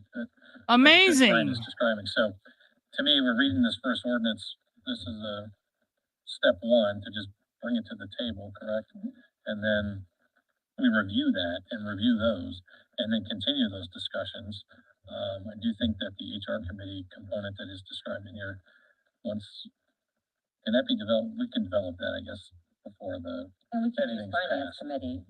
What I'm getting at is, we normally have a committee for everything else. For everything that we do, we have a committee. The committee takes it back, they study it. They then bring it to the council and say, this is what we've decided, this is what we've come up with. And now we're doing this in reverse. On the We're taking finance a, committee, the we're finance taking committee a word has of been a meeting. different, of an outside company instead of our own committee. We should be doing the committee first and then doing this. Somebody just tell me what the urgency is. We Tell me have what the had a urgency is. committee, Ryan. The finance committee has been meeting with WIS, Wagner, Irwin, Shealy for months. That's not the committee I was told we were gonna do with this. I'm just saying, you were saying there's no committee reviewing it. We've been going over there. And like when Matt couldn't attend, Jim's gone over there. Like after finance, have gone over to their office and sat down with them Their Jesus. recommendation was to create an HR committee, on top which of is what, on top to actually manage once this we get process. this in place. Why And is then she once we get talking this in, over I seen him? the letter today that they submitted a consulting fee for up to $16,000 a year. We'd be tied into that. Well, that's their average based on the 80 some other counties that they work with. So this is a process that's not new. They're well established. Many counties use them. Matter of fact, this past weekend, Matt and I were at the AIC training, and we spent time with Blackford County and Randolph County, and they both Blackford and Henry County utilize their services on an annual basis to do those job description updates. Ed and I met with them yesterday, and for the most part, those job description updates are when you're creating new jobs. They're not necessarily, now sometimes they do an update to an existing job description, but for the most part, what they were telling us yesterday. was that it's a Absolutely. Oh, yeah. brand new job that's having to have a brand new job description created, and it takes them, they said, around 45 minutes to 60 minutes to go through the rubric and try to put that point system to figure out which bucket which category they fit in, and then from there on the AB. Tweety Bird, if you give me a timestamp from the original video, the video was from the meeting on June 11th. If you give me a timestamp, like I don't want you to feel like I'm selling you a bill of goods for Ryan Webb. I don't care. If he's right, he's right. If he's wrong, he's wrong. I'm just telling you what I think I've heard and how I see it and how I understand it. If you want to give me a timestamp and tell me where to play it, I'm not hiding anything. I will gladly play it. We went through the whole video. When this came out, I played through the video live here and we watched it. So we've all watched it and heard it. I didn't remember I didn't remember them saying it there. And again, the number one thing that everyone keeps forgetting, nobody's against this. It's just like, what's the hurry? Maybe we work on it and set it up for next year. What's the hurry? So that's the whole point. And the other issue is, even the questions that are here, they're only like 5% of questions. 95% of this is ready and good to go. So, I got no problem with that. But if you want to give me a timestamp, I will definitely play, because I want to make sure I'm representing everything here fairly. What that hourly salary would look like. So it varies, right? There's no way we could say, yes, it's going to cost up to 16. That's just an average that they gave us to give us an idea. But it's very common for the other counties are utilizing that resource as well. So, I'm not just unique to us. I'm not objecting to the study as a whole. Again, Did she really just say they should spend $17,000 a year? Because everybody's doing it, Mom. Yeah. Yeah, literally. We just got it. I think we should slow it down a little bit. I don't like the idea of being locked in, and it kind of feels like we're subcontracting out the duties of the council and the HR department. Like this is the stuff we're supposed to be doing. So I don't know why we would pay someone thousands of dollars a year when that's what we're elected to do. I agree with you on that. That's not going to be up to us. That's up to the commissioners. We can't absorb it. The contracts with them. Those are my concerns. Wait a minute, say that again, Bill? We can't enter into a contract with them. It's up to the commissioner. Right. We can only ask, but it would be our recommendation theoretically, in theory. That'd be no different than when we came, you and Bill and I came before the commissioners and asked for contracts. Absolutely. Yeah, I agree. That's very important. That's annual, right? That's what they do with the other counties that they service. But it's an annual renewable contract. In other words, you know, sign up for 5 years and 10 years. That's my understanding. Correct. So if by chance the council decided, maybe in the first year to help smooth out maybe some of the wrinkles, we might engage them if council so decided to do so. We could see. I believe I forwarded that agreement to all of you yesterday. Because the agreement says it's outlined per hour, so we don't use them all if there's no cost. So even though you have an agreement. Wait, what comment? That doesn't mean GW? cost you anything if you don't use them. They give us the number for roughly 16,000 as a guideline for your budget. So if you opt not to use them at all, there's no cost to the council. And that's just an average first year. It could go over. Well, it could go over, but they anticipate it going down over time because you utilize it less as you understand the process and how to classify your jobs. So I'm going to express a couple of concerns. One is that we have mixed feedback from department heads, elected officials on their feelings about whether or not they've been given enough information or they have signed off on these job descriptions and or classifications. So I do think that we have to Ryan's point, I have not talked to, other than maybe one, I have not been approached, I don't think, by anybody else. Happy to talk to anybody who wants to talk to me about it. But there's definitely some discourse relative to whether it's the descriptions or the classifications, one or the other. No, wait a minute. I mean, that's not exactly fair. That's not exactly fair because I live stream the meetings in their entirety in the morning. So I live streamed this morning. We all watched the meetings this morning. I live streamed. I don't know if we live streamed the business meeting or not, but when we are watching something of importance, meaning like the whole discussion, did we watch the entirety of the of meetings? Like we fast forward through here, but when we're watching a segment, like a discussion on a thing from the time it's brought up to the vote, I don't cut or edit those clips. We watch it from the time the discussion starts until the vote. So in all fairness, I don't jump through. We watch the thing in its entirety. We might not watch the entire video, but when we do that, I always tell people to go back and watch the entire video, that they're important. I make sure people have access to the links. But, because we might not have went over a transfer for the recorder's office, but in something like this, we watched the entire discussion on it 2 weeks ago. And I think we're doing everything we can do here as fair as possible this time around too. As we can before we adopt it. I know there was a push from Irwin and Shield to say we could do it and change it later, but why? I don't think they change job descriptions out. I'm sorry? I don't believe you can change job descriptions out. Well, they've already sent the final bill. We'll be charged hourly. Yes, that is absolutely fair. You are 1,000% correct. And that entire presentation we watched through here on the channel.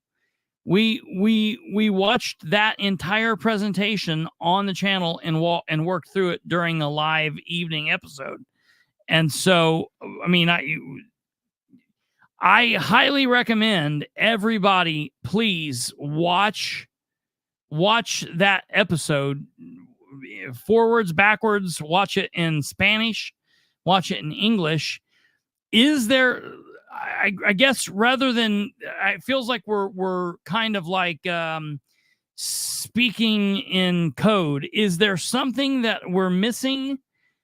Is there something that I have? Is there something that we are missing in some form? Like if you tell me if there's something that I'm misleading people on, or something that we are painting differently, please let me know, and I will review that as much as possible. This is a very important. This is a very important back and forth here as well. One or the other. I do think before we adopt, we should get as much of it correct as we can. That we have mixed, council so decided, and so we could see. I believe I forwarded that agreement to all of you yesterday. The agreement says it's outlined per hour, so if we don't use them all, there's no cost.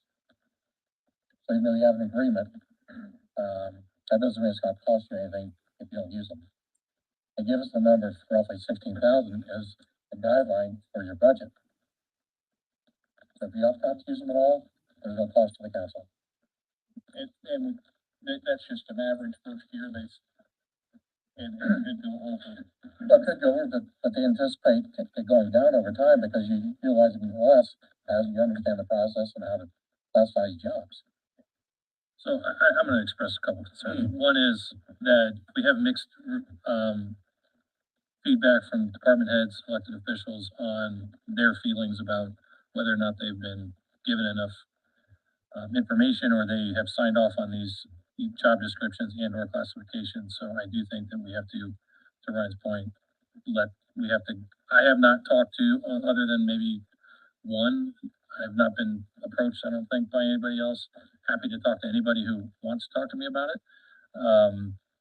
But there's definitely some discourse relative to whether it's the descriptions or the classifications, one or the other. I do think before we adopt, we should get as much of it correct as we can before we adopt it. I know there was a push from Irwin and Shield to say we could do it and change it later, but why? Why? I don't think you change job descriptions out. I'm sorry? I don't believe you can change job descriptions out. Well, they've already sent the final bill. We'll be charged hourly. What they submitted to us was a job description signed off by each department head. But they are our job descriptions.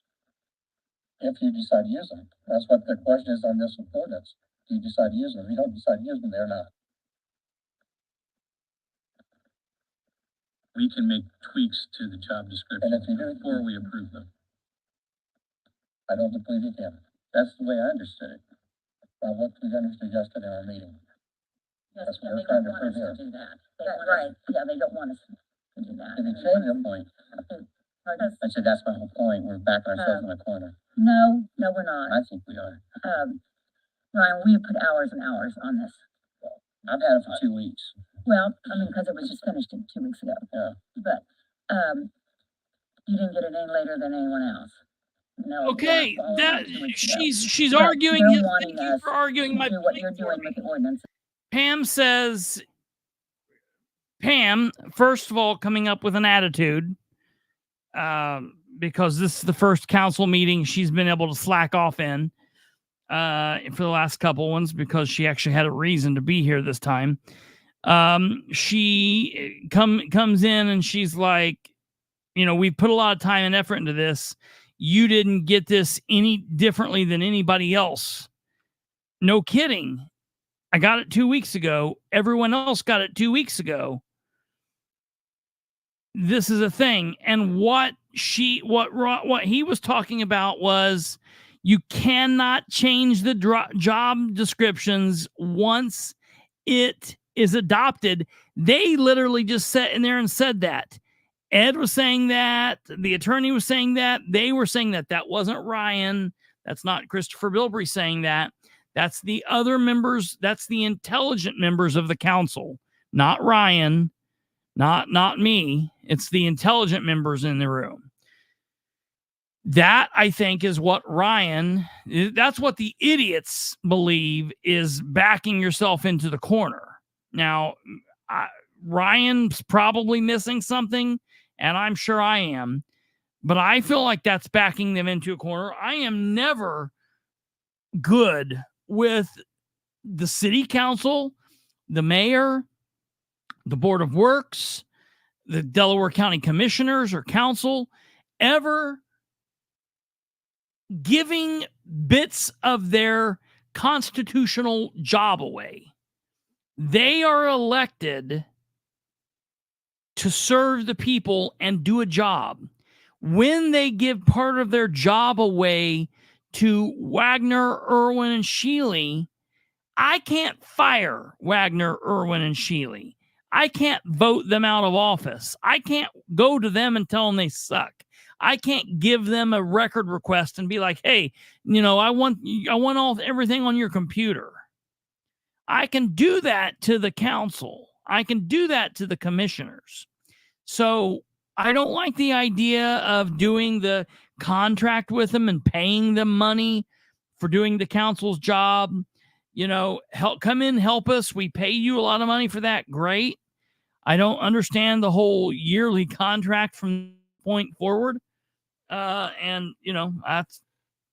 That's just, I'm not here to make, or I'm not about, and I'm not happy about 7 Republicans working to make government big, so much bigger that we're now just putting private people in charge of public stuff. First, whatever, and then we'll go back and make the changes. Yeah. Because I've had several people come to me that they're not agreeable with the But I do want to clarify They don't that want the job, sorry. it's not the job descriptions that they're complaining about. It's the money. right. So just to reiterate what was discussed a couple weeks ago in the process, all the department heads have been working with HR and with WIS Listen to this. for months and months and months. We're talking over a year at this point, to get information over to them so they can run these classifications and figure out essentially the buckets that everyone falls into. It's my understanding that WIS has documents back from department heads saying that they have looked these over and signed off on it and approved it. Mhm. So, now I'm hearing there's some current concerns with some job descriptions, but they were signed off and provided back before we got a final anything from Mm. One of the people I spoke to was a department head, and I believe that person told me that they don't recall doing that. Not saying it didn't happen, I'm just passing on what was said to me. because this company's been doing this for a long time for a lot of counties, so they make sure they have all their ducks in a row. We were assured. Salary Each department descriptions has and a- tiers are tied together. yeah. That's an issue. If you pass the Right, descriptions, each tiers, then the department numbers met follow. with them. And then when that was sent over. Follow they the signed money. off on it. So, And this is just the job description portion. We're not Right. talking anything financial at this point. That's such a stupid argument. This is just the first reading too. I guess my question is there any department heads in here who haven't met with them that? Everybody in here, any department heads who haven't met with the firm? That are in? I got some issues with, they never got back with us. Oh, look.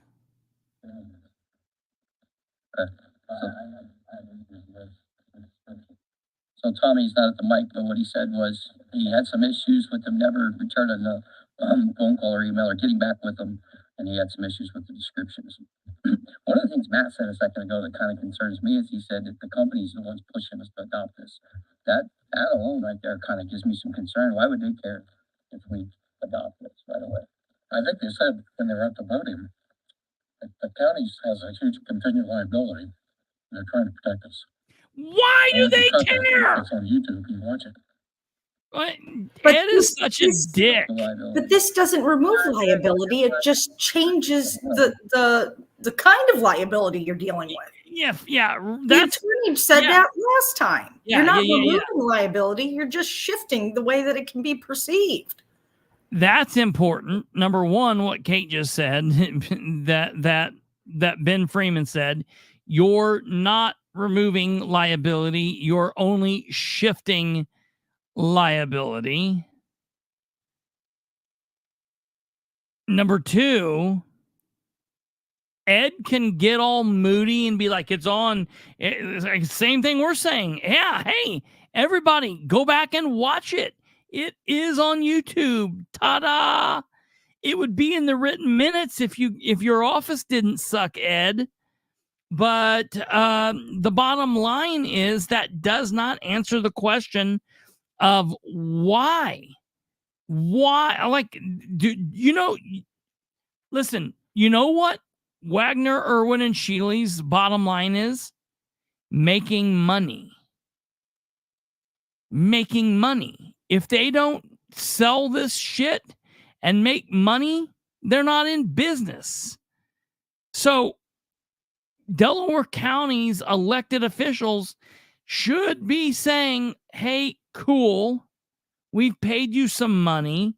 Let's hang out for a minute and make sure this is the right fit. Look, we've been talking about this for 16 months. What's 2 more months?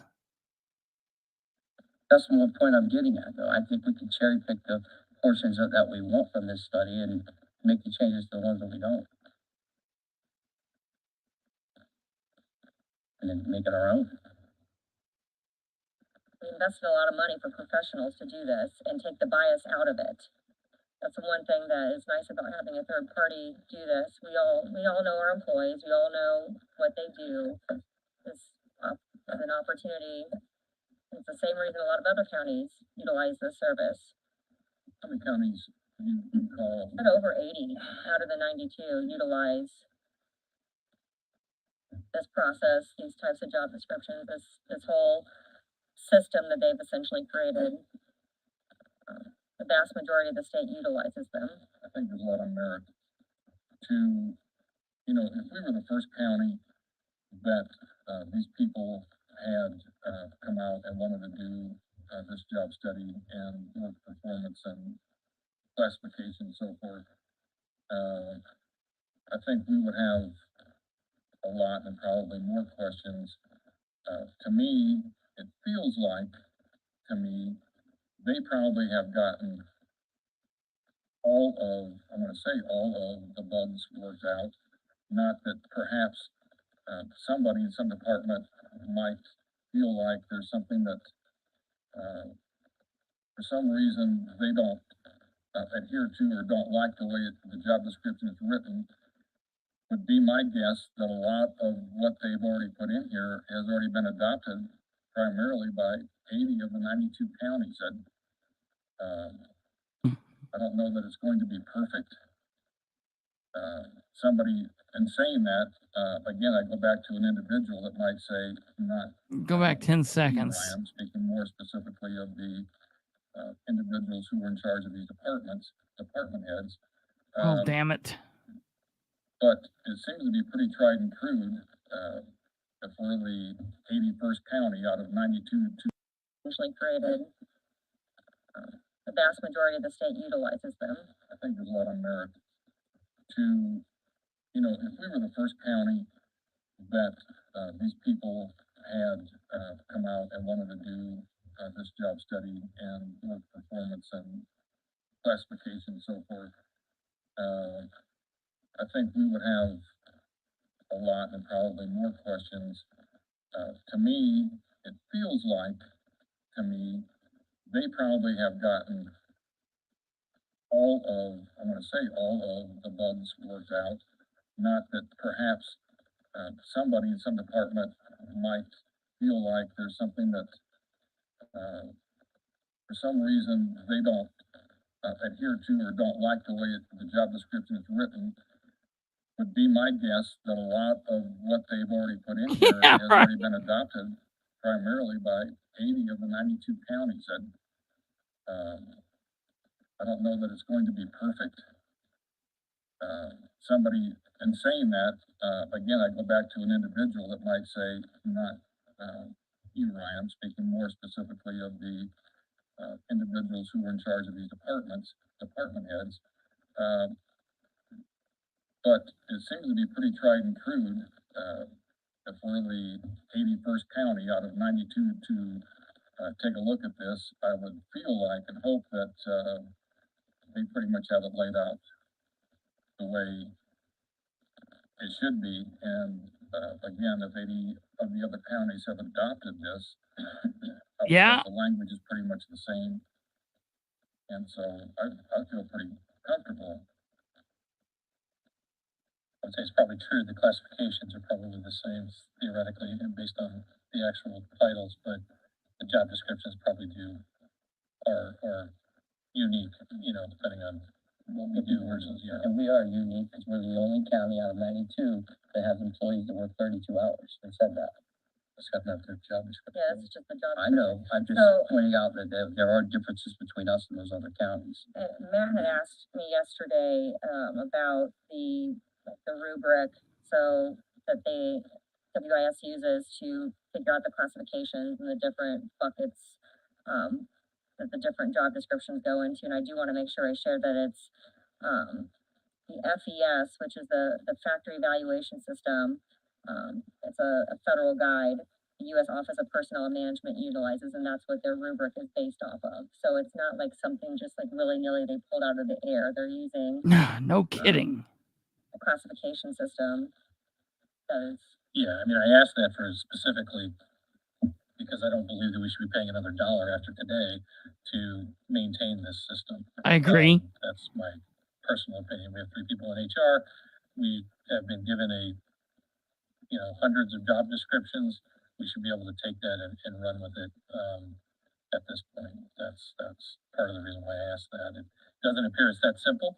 Had I known that, I might have been a little bit more pushy during the process to figure out how See we were why gonna it's maintain this important long-term, to ask questions, Matthew. That wasn't the case, but Gavin, do you want to say something? That's why it's important to ask questions up front, sir. Yeah, Gavin Green, Delaware County Corner. I did see the study on Councilperson Webb's Facebook page, and so I zoomed in on some of them. And one of the things, and again, I don't want it to be taken out. Yes, I completely agree with the study, and yes, it needs to be adopted. However, I do have some concerns, just like Tommy did, is it said that for myself and my chief deputy, even though with the 32 and a half or however, it said that our full-time status was 1,680 hours. And that's not the case because we're on call at least 60 hours a week.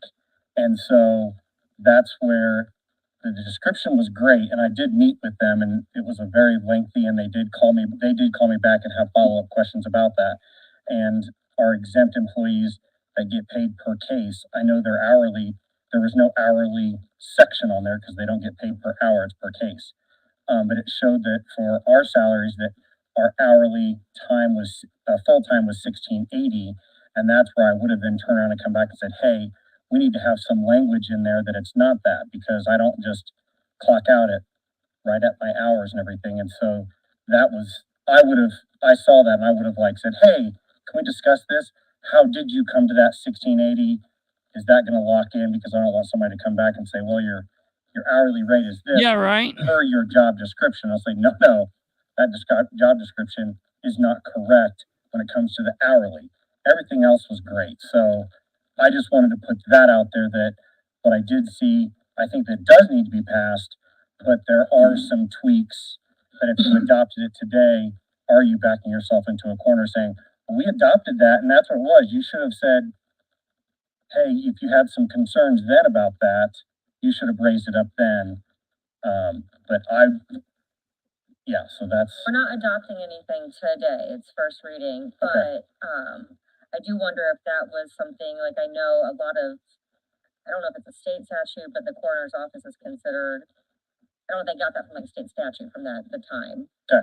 Not what's actually worked, because I know your office is pretty unique Right. when it comes to what. you do. Absolutely. So I'd want to ask that question, but. I would too, so that's why when I pick up my Yeah. copy today and I'll look at our section, so I just wanted to bring that up that I saw. I'd like to make a comment real quick. Yeah. Sure. Just because we passed first reading now, Justice and I agree that second reading doesn't have to happen next month. We can No, take but as it much will. time before we get to a second reading as possible. It's Also, like to it's circle back bullshit. and He's saying my that. first question to elected officials and department heads about whether they received the job descriptions.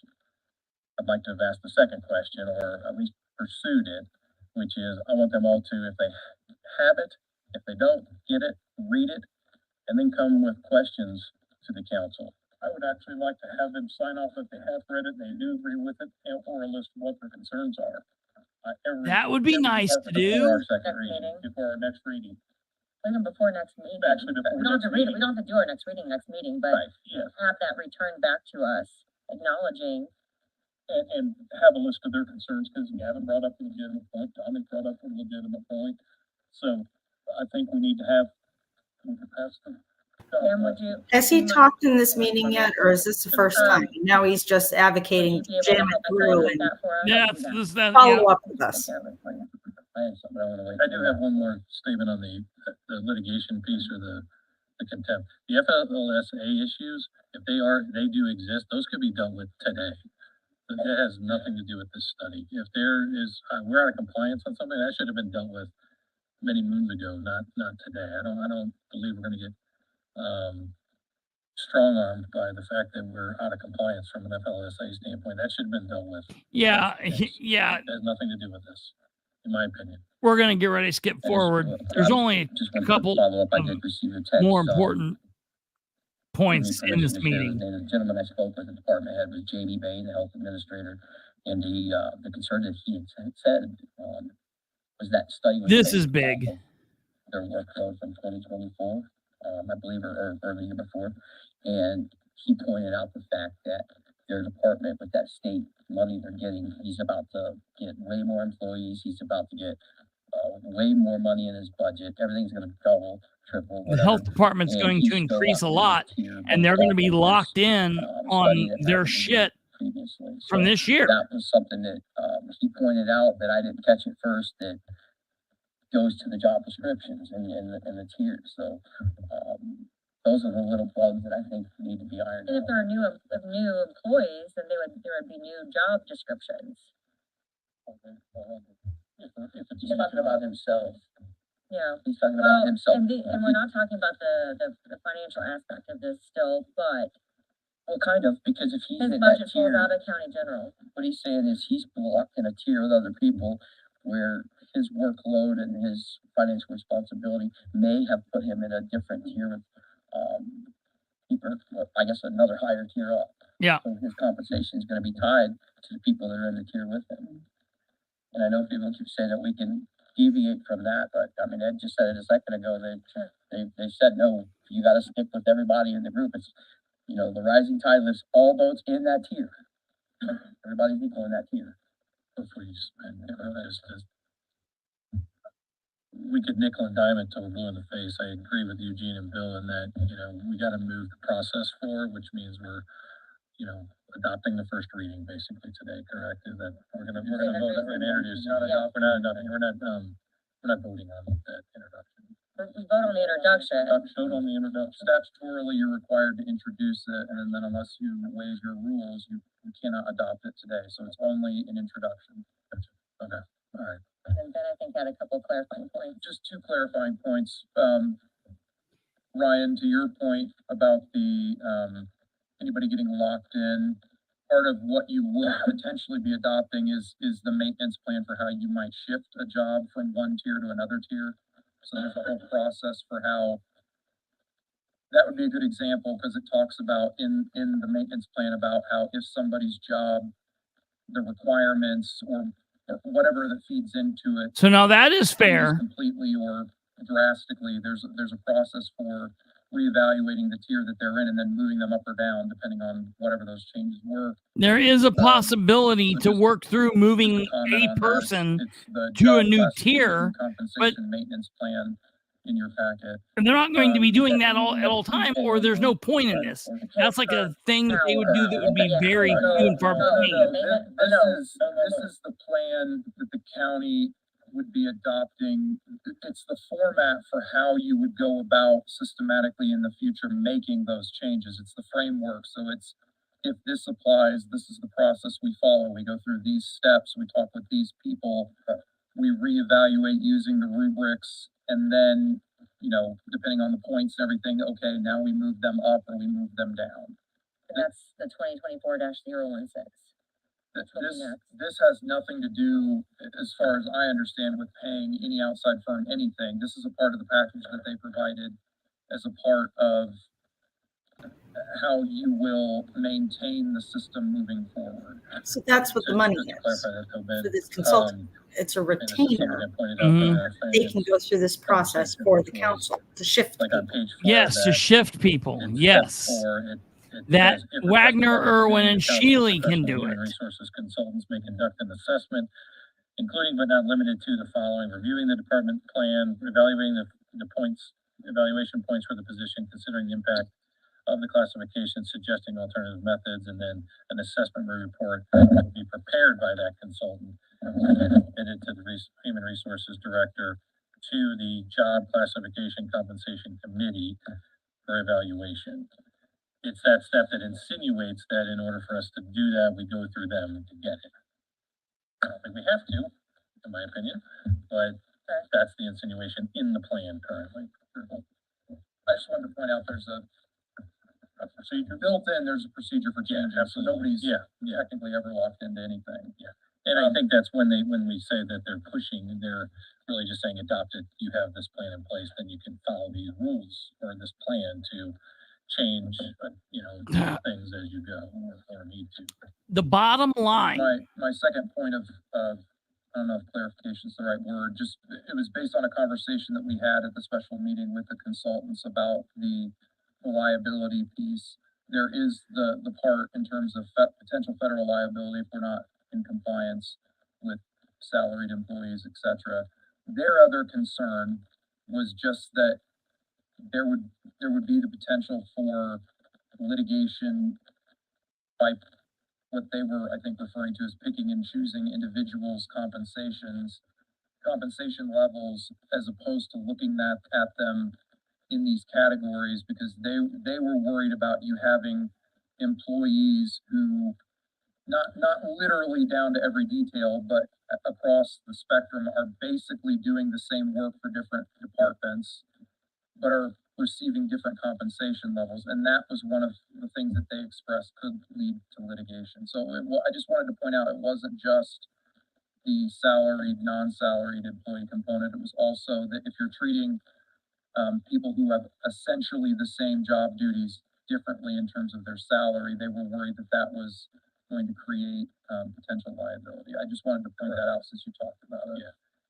And in the corporate setting or in a typical business setting, the justification for a difference in that particular tier would be some criteria. It would be a length of service. The bottom line is there's enough question here that should just push this off.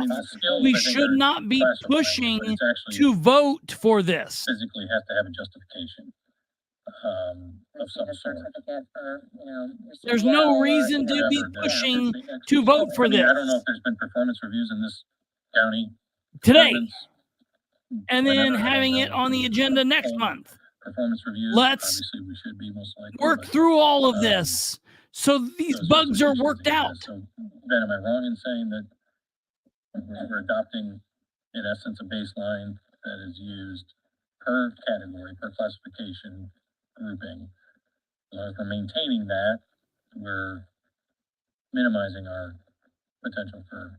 Correct. I mean, that was my understanding based on the conversation as well, is that you're establishing baselines.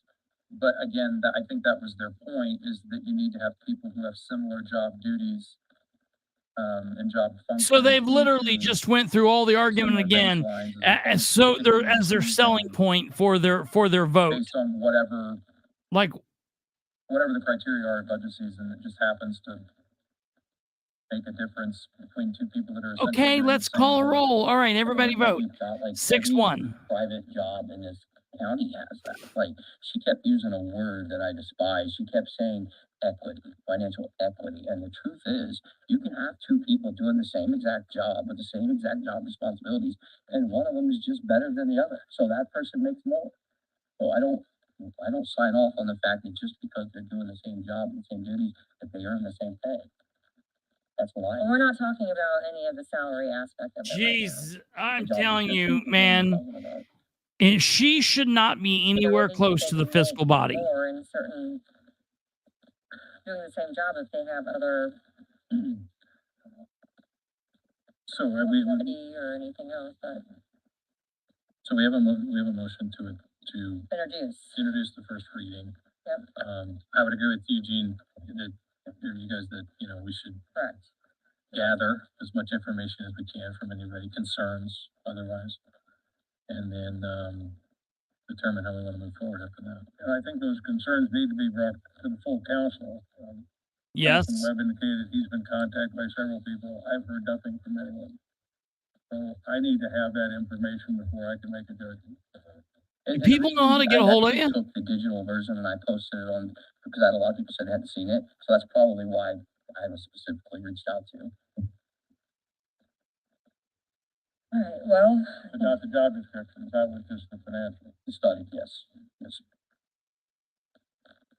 Everything's available, Pam, correct? You can make anything available, correct? Whatever you sent me is what I put out. I can't remember the job description, it was just in there. PDFs of the Okay. classifications. But I got the job descriptions from Pam on Thursday. I would be very shocked if Wagner, Irwin, Shealy didn't do something for Ball. That would, I mean, that would Yeah, make I don't think sense. that's Easily, email out, I can do that. Okay. I did want to make a comment though. Okay. I want to get this on record. Because Matt, I agree with you on the 16,000. I hadn't opened my email yet this morning to read that email. Okay, she just basically says they have people in their office. They vote on this. yes. Mr. Hughes? Yes. Mr. Mogul? Yes. Mr. Webb? No.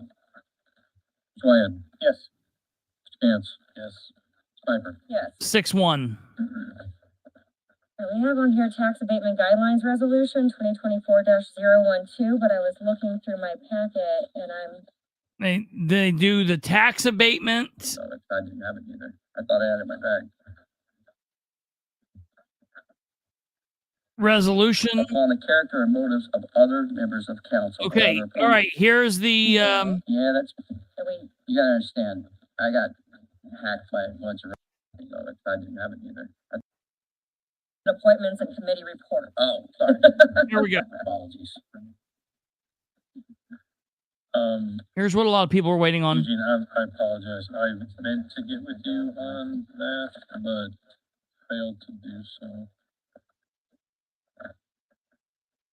Let me see if I can find it real quick. Yeah, I was hoping, Tanya's about to bring up copies of it, I didn't have it either. I thought I had it in my bag. This is the code of conduct. Discussion We have a vote. resolution if we choose to do so. That is in your packet. Motion to adopt. Second? Motion to adopt resolution 2024-013 from Bill with a second by Dan. Opens up. Do we have any comments? Yeah, I have some comments. Well, I was hoping to get copies for when Tanya got back, because I don't have it with me, but, there's, You have it in your email. yeah, that's, That we you gotta understand, I got hacked by a bunch of radical leftists a couple months ago, so I get about 300 emails a day. They sign me up for emails all day long, so that's buried in there, so I don't have it, with me right now, but, I'll just speak off my memory. so Jim has this from that we got last Thank month. you, Mr. Chairman. I would say that the majority of this, I've experienced that a time or three. obviously we can sign off on, and everybody could agree. There was one thing that, I was gonna object to, which would be, number 3, the conduct of members, the professional and personal conduct of members and appointees must be above reproach and avoid even the appearance of impropriety. We can all agree to that, right? Members and appointees shall refrain from rudeness, disrespectful comments, insults, name calling, abusive conduct, personal charges, or verbal attacks upon the character and motives of other members of council or other appointees, county personnel, or the public. For me, I object to that whole second part of that paragraph just because it's so subjective. There's plenty of things that people find offensive that others may not find offensive. Some people speak about things that others don't choose to speak about. Number one, I would never agree to sign over my rights to be able to voice my opinion and on something. If I feel a certain way, I'm going to speak about it. you know, and some people may just find the very speaking of it as rude or inappropriate or an attack upon someone's character. So other than everything else, I kind of object to number 3. The other thing, and this is just a hypothetical, but for example, we're talking about it's so subjective. Would it be a violation of a code of conduct or not? You know, and if we're doing like a hypothetical, for example, I don't see it anywhere in here, but like if we had a secret closed door meeting off the record to make decisions, and not everyone was in attendance, that would be considered kind of a code of conduct violation, but that's not anywhere in here. Which this council did do. Violation of the closed door. Well, I agree. It's not in here.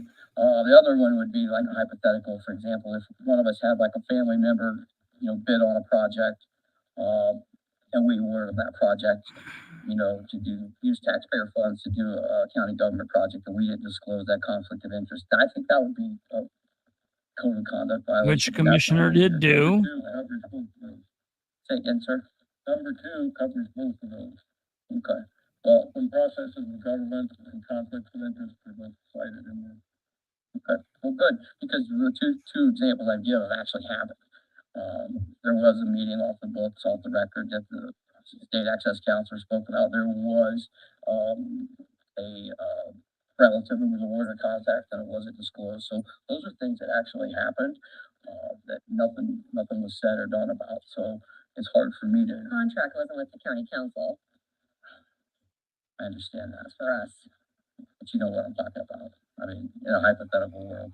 So anyway, that's it. Not only would I not agree to the number 3, I wouldn't abide by it either. I can agree to everything else, but I'm not going to silence my opinion or anything on something if I feel passionate about it. So that's all I have to say about it. Well, number 3 is, if you object, you're allowed to, obviously, but do it in a polite manner. And now you and I have rejected each other more than once, but I've never called you women in it. You've never called me women in it. Oh, that's right. You didn't say it out loud. Absolutely. Well, and that's what we're after, just to be respectful. That goes without saying. But the way this is worded, this is worded to silence free speech outside of these chambers, and I would never agree to that. In here, I can agree to. We're all professional in here. We can all agree to that. But sometimes we have spirited debates with people. Sometimes people get their feelings hurt. Sometimes people think that's rude, and I would never forfeit my right to be able to participate in that conversation. I'm not saying to forfeit your right to participate. It's just the manner in which you do it. That's like the line of them all. What some might find offensive or rude, others might find just telling the truth. Can I ask a question? Relative to overlap with the employee handbook, do elected officials fall under the employee handbook? I can't believe Matt would ask that.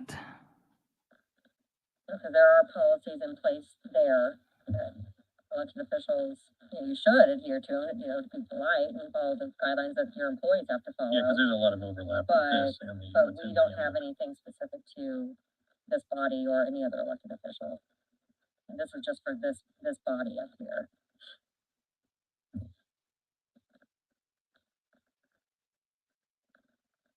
Anyone from the committee have anything? To me, the overarching theory behind this is that we, as members of the council, represent the council both when we're sitting in this room and 24 hours a day. So our conduct. I'm trying to get through this, and I know that there are a lot of people, but I want to ask your question about this, Tweety Bird, because I get where you're coming from. You're obviously you're in favor of this. You're against, I would assume, and I think in one of the comments here recently, you've said you're not even against. You don't have a problem with Ryan.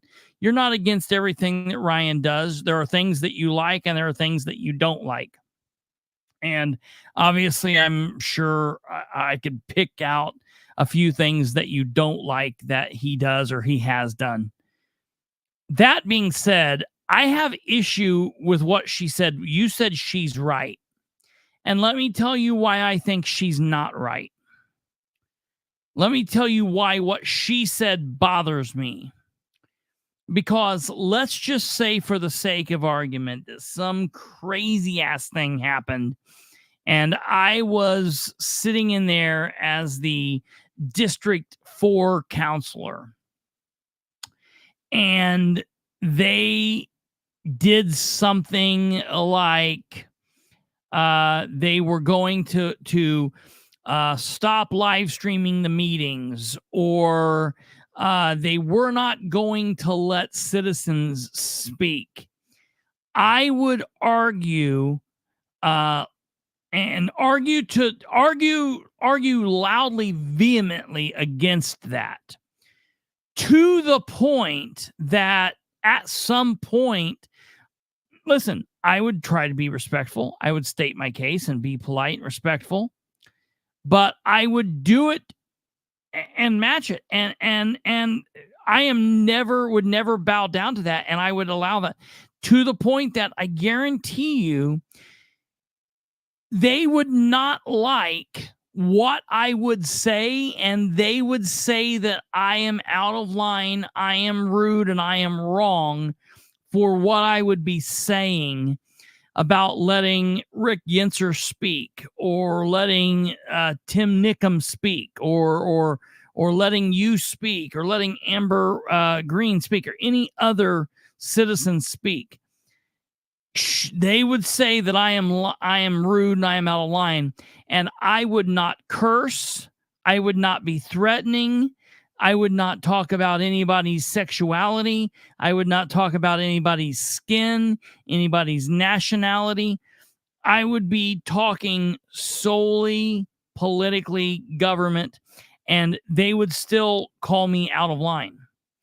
And no, it's not you're right. It's not comparable to what we're talking about, what Ryan did. But that's the problem. Is when you let someone control speech that you and I don't like, you then someone gets to control speech that we do like. You don't agree with what? You don't agree that they would tell me that I'm out of line and I am out of order? They've done it before. They've done it. You know what? I'm more powerful than Ryan Webb. I am a citizen. I am these people's boss, as you are and everyone else. And they've called me rude and out of line and out of sorts and gavelled me down. And so in that time, they're doing the same thing there.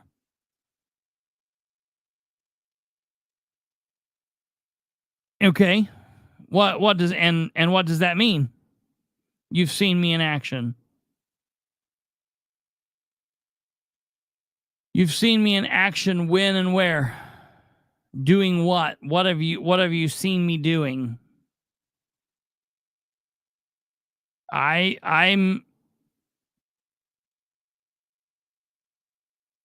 can stand behind anything. I'm trying to think. Is there anything I don't like that I've done? I can think of one thing that you think is kind of questionable. What? Using the F-bomb in front of the fishbowl boy. Fishbowl boy? Yeah. What are you talking about? Outside the council meeting. I didn't think it was questionable. You did at the time. I don't like doing it. Yeah, you don't like doing it. I don't like doing it, but I was proving a point to the police officer. And I didn't like doing it. That's the thing. I don't like doing that. I would rather not have to do that. You're right. So that's the thing. I'm just saying you did question. Yeah. a little bit because you don't like doing that. Yeah, absolutely. I would prefer to not do that. But yeah, that's probably the most extreme situation. And in that case, I wasn't dealing with, female counselors or whatever. I was dealing with a 35, 40-year veteran of law enforcement, someone that I've known all of my life and have been friends with in the past. And so I guess the question is, Tweety Bird, you've seen him in action. Do you think that he is disrespectful? Because I promise you the people that were sitting on those boards thought that he was disrespectful. Absolutely. Sure. That he was disrespectful, out of line. Oh yeah. Everything else. Yeah. I can take you to the first city council meeting of this year, and Sarah Golian started to have Jerry Dishman gavel me because I was being out of line in her mind because I said damn. Now listen, I'm not going to tell you that I'm not going to say damn or hell periodically, but just food for thought. The way in which we express ourselves reflects back on this council. There's a lot of language that I don't like and a lot of actions I don't like, but I don't ever speak out against it because I know that as soon as I quail someone else's speech that I don't like, that opens the door for someone to stop mine. And I think it's important that we have standards.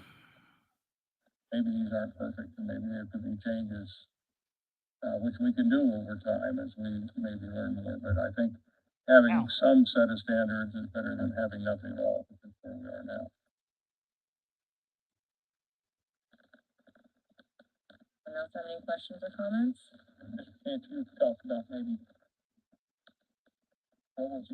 What do you think about what Matt Chance have to say? Handbook. No. My concern is that this is not necessary, to be honest with you. I think that as elected officials, yes, you are held to a higher standard that the check voters decide if you're not acting in the best interest of their what they've instilled with you to vote for you. So to me, it's unnecessary, but that's my personal opinion. I'll take it a step further. Not only do I think it's unnecessary, I think it's just kind of a little bit of pandering to make it look like we're doing something. There's really no authority in it. The voters make the ultimate choice. When you're elected, you're elected. We're not a recall state. You can't be recalled. There's no teeth to it. It's nothing but a feel-good moment to make some people feel like there's some reaction to an action. And for that reason alone, it's just a piece of paper. Is there a motion to adopt the resolution? Yep, we had a motion by Bill and a second by Dan. So if we have no further discussion, roll call, please. Ms. Flanagan? Yes. Ms. Hughes? Yes. Mr. Mokel? Yes. Ms. Webb? No. Ms. Wyatt? Yes. Ms. Gantz? No. Ms. Piper? Yes. Thank you. Surprising. Tanya's not back yet, so we'll move over to board appointments. We have two boards. Here's the last part. We're almost done, folks. Today. We have the four that we discussed last month that are seeking reappointment. And then we did have a few individuals who reached out with interest into participating in these boards. You should have all received those emails and emails from both directors asking for their current appointments to be reappointed. So we will start with the Muncie Public Library. Thank you. President Piper? Yes. If I may real fast, Yes. I would like to, I'd like to make a motion to table this until our next meeting. So I understand that we have a couple people who have submitted interest. We had posted, unfortunately, I think our council rule states that when we do board and committee appointments, we have to make the public available make them aware of the board and committee appointments. I believe it's either 1 or 2 months prior to us actually making those appointments. It's supposed to include the seats that are open, the descriptions and qualifications for those. I don't believe the position was posted publicly until Thursday, and I don't believe it included any of the descriptions or qualifications. So for that reason, I would move that we table this to next month to give everyone a fair opportunity to submit their name for consideration who want to. I know we did discuss them publicly in the meeting last month. Okay, it but was that's shared not on what's social required. media with the dates and times. I mean, But not till Thursday. no, it wasn't Thursday. Supposed to be a month. No, it wasn't Thursday.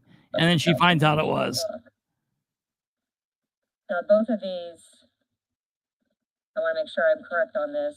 Then if we do not appoint, then these boards will go without No, they don't go board without. members for their first They just meeting. roll over like always. She No, acts the like this is current your board first members day in stay. government. They stay until we apply. Generally speaking, excuse me, unless there was a statute or ordinance that said otherwise, the currently appointed members would continue to Just serve. roll over. I will come back.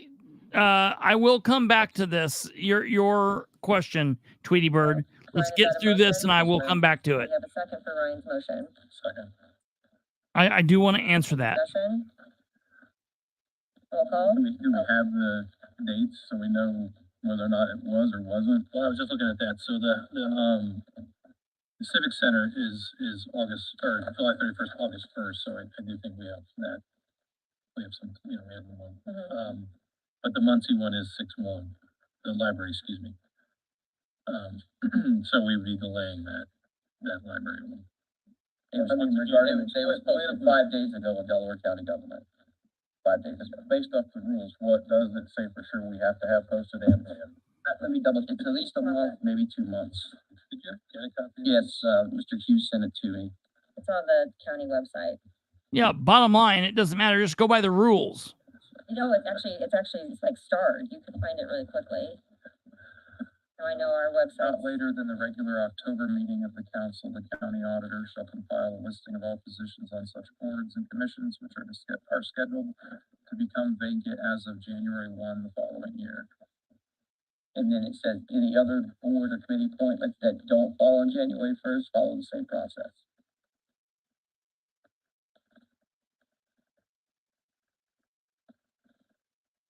It's 505, yes. Yeah, appointments to positions that have a different starting date shall be made in the same manner with the dates for publicizing the openings, submitting applications, and making the appointments adjusted accordingly. Or publicized. We did them in a public meeting. I don't think that's really the spirit of. But you did that right. It's not Yeah. in the spirit But it of was what in the public. rules are. I would agree. I think we have to. Listen. And then, They just voted on a conduct, rules of conduct. Okay, that means they're wanting to have a series of conduct. If we can't follow the basic rules that we've went by in the past, what's the reason of setting up further rules? Why? Let's not just add a bunch of shit to the books that doesn't matter. The reason she's pushing this, I want everyone to know, is because she's one of the people that's trying to get an appointment. One of them is for a board that she just absolutely is in love with, and she wants to be put back on that board. And so that's the reason why she's pushing this. And so, fortunately, they as a council decide to push this off and do it the right way. Suppose there's some justification for that. Yeah, those words that don't fall in. Exactly, yeah, because it's not like we got any notification in our database. You need to do that. That's looking at it. It's not very, Based off the council rules, the way I've just read it, for January appointments, we have to bring it up in October to vote on it in December. Sure. That'll be 2 prior meetings. And what I'm hearing is we made the announcement for last meeting, Mm-hmm. so then it should be our next meeting. which is Next 2 weeks meeting. Later. Yes. Vote on it. Yeah, so if it's a like manner, you're correct. Based off that, I'm gonna support tabling it. All right, roll call on the table. She's mad. Yes. Well, we got roll call. Ms. Flanagan. Yes. Mr. Hughes. Yes. He was looking at. Ms. Mokel. Okay. Yes. Mr. Webb. Yes. Mr. Wyatt. Yes. Mr. Cantz. Yes. Piper. Yes. Oh, And just for clarification, could we include the? She can't stand the thought of being the odd man out. I know. If I can get Yeah, there. right. We She don't should have have. that She information. should have. Yeah, we don't That have that vote should have been information. 6 It's to not on 1. our database, so. I guess the best way to be whoever's on it. Maybe. Stand behind what you were Yeah, arguing I against. got- I hate when did people receive do a that. letter from, the two board president, director. There's no reason for her to even do this. She's going to go ahead and read the letter of the board members saying they want her to be on the board and they love her.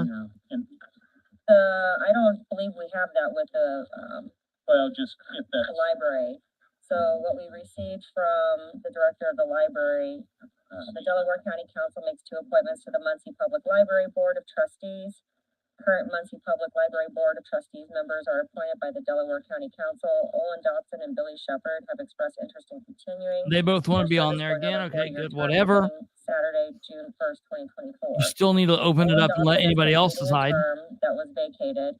He serves on the House and Finance Committee and is knowledgeable of architecture, has proven invaluable for the Muncie Public Library with the restoration work of our Carnegie Library. In addition, Olin has been elected to the Board of Directors of Indiana Landmarks. Great. Billy Shepard is in her first 4-year term and serves as the chair of the House and Finance Committee. Billy is also a past president of our Board of Trustees. Olin Dotson and Billy Shepard are active community leaders and strong Come on. commitments to the Muncie Public Library and its mission to provide accessible and innovative services for our community. It is our request that the Delaware County Council approve their reappointments to the Muncie Public Library Board of Trustees for an additional term. Here's the other one. Please don't hesitate to contact me if you have any questions or concerns. And thank you for your time and consideration, is what we received. So they don't really list what goes on, what they're looking for necessarily there. And then we have the other email that we received, from Joanne McKinney, the director of Listen to this. Convention Center, Delaware County Council. I am writing you to let you know you have 2 upcoming appointments to the Delaware County Civic Center 2. Authority Board. The authority who oversees the food and beverage tax in Delaware County, which is a dedicated tax for the bond, capital purchasing, and a portion of the operations of the Horizon Convention Center. The 2 whose terms are ending July 31st are Jessica Piper, President, and Marianne Cradaville, Treasurer. Both have served as officers, are signers on the bank account, and have shown great interest in the Horizon Convention Center and building economic development in Muncie and Delaware County. Our staff and I have enjoyed working with both professionals. We just and absolutely love them. And White Jessica's And then she says, knickers are all in a bunch here. Why her panties are all in a bunch is because Amber Green has put in for this board, and she just absolutely hates Amber, the idea of Amber being put on a board or possibly getting the vote. So she just hates this. So she's all up in arms about it. So, I got it through text. and of course, she didn't send it to Ryan. Another situation where she didn't send it through to everybody. Everybody on the council should be getting everything. For the other boards, Just Dennis Everett, Jessica Shrout, and Amber Green, you never got their messages? Nope, didn't get them. Oh, well, okay. So Qualify under Indiana state law. they tabled it. They do that thing. Correct. Everyone needs to go through and listen to the rest of the meeting. Everything else is important. They go through. They deal with the tax abatement. They put in a tax abatement, like instructions for anyone getting tax abatement, so we don't get in a situation like we were with solar or we were with the daycare a couple months back. So they put in place a structure for how people can apply for tax abatement, which I think is a really good thing. And then they talk about the housing, the apartments that are going to be built on Cowan Road. They have a big discussion about that. And that is also important for folks to listen to. But there's not a whole lot of specific major government drama that goes on, and you guys can listen to that on your own. Just in ending, I will say that someone from the fair got up. Melanie got up. The Delaware County Fair is going to be next month. That's a really big thing. That is important, and I want people to understand, and you need to go out, show up, show out, spend money there, and have a fun time at the fair. Love the Delaware County Fair. And then there were a couple of citizens that spoke, and one of them was Chris Music, and he spoke the entire time he was walking up to the podium and the whole entire time he was walking back to the podium, hardly not speaking at the podium, so I don't really know what he said, which is frustrating. He's running for office. He should know to speak at the podium. Mr. Music, do you mind going back to talking the whole time? Sorry. It's very frustrating. We just want to make sure we get on the recording. The tax credits are coming from the state, not from Delaware He asked County. a question about the tax correct? credits and yada, yada, yada. Okay. And then we have Amber Green who speaks, and she's got an important note. In regards to the board appointments, first of all, thank you for tabling that for the future. But with the descriptions, I heard it said that we don't have the description for that. I think not only are you doing a disservice to those in the community that could have untapped talents to serve on these boards, I think you're likely doing a disservice to yourself as well by appointing people to the boards without having an accurate description of what you're appointing them to. So I would encourage you, when you get back to these two boards specifically, and then also in October, make sure that you have those and also that they're being put out to the public. I know I've been approached having people ask questions about boards and what they are and would they be a good fit? Do I think they would be a good fit? I don't think I'm the decision maker on that, but I do think we have a community full of talented people that could serve and are interested in it, but they don't really know what they're getting themselves into because we don't have accurate descriptions of these boards. So gathering that for the future and making sure that we're putting out the opportunity for everyone, and then the opportunity for you guys to make effective decisions in your appointments as well. Jesus. I'll let you help me with that to reach out to all the. Okay. So, ladies and gentlemen, that is your Delaware County Council meeting. That they've changed. I know that happened with What's happening? Animal Shelter a few years back. Like the date changed. I muted it. I thought you were done with them. Oh yeah, yeah, that's fine. Oh, you muted that screen. Yeah, that's good. Cool. Okay. So that is the I'm trying to get it to shut down in the background so we can stop talking. There is a few things that we did not cover. I want to compare that to what I said earlier. When we cover a topic, I don't pick and choose what we cover. We cover it from point A to point Z, from A to Z, from A to Z. We cover it from start to beginning.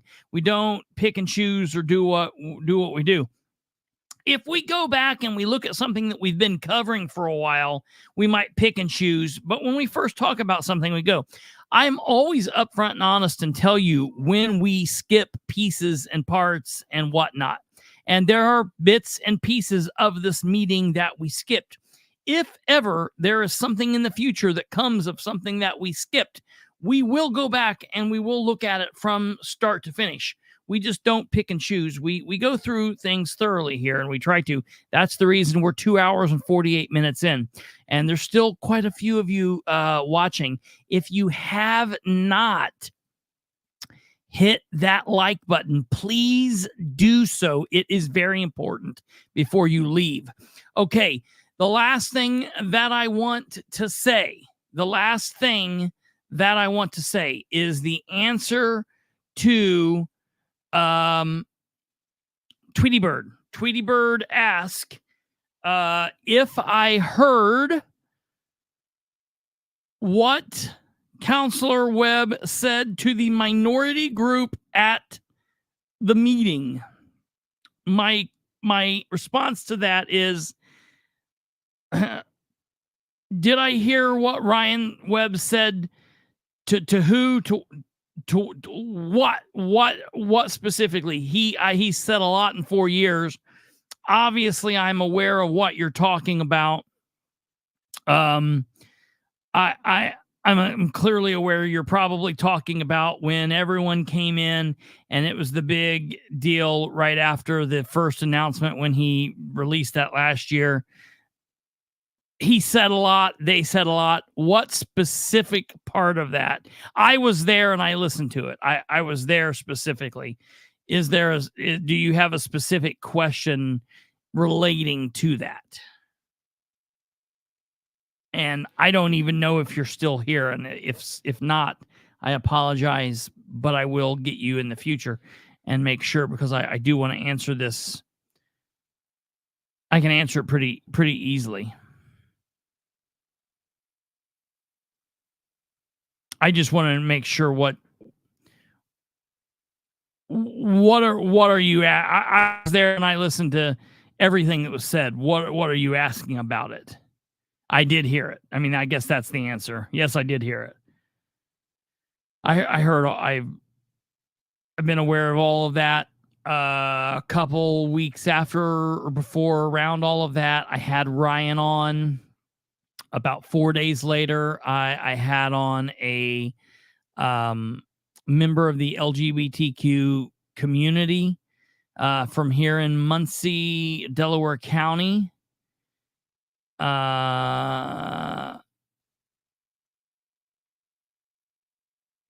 Can we rewind it and play it so we can all hear it again? I can do that at some point in the future. We've been here for nearly 3 hours, so we'll probably have. I mean, if you want me to do that, we can probably do that in the future. I probably can't do it tonight. I don't even know at what day meeting when specifically was. I'd have to find out when, where, and I have to get it queued up. But I can play it. Do I think it was appropriate?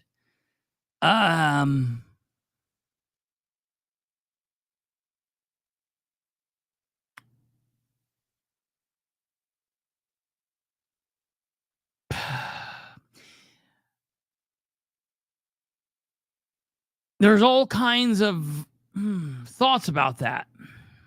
I'll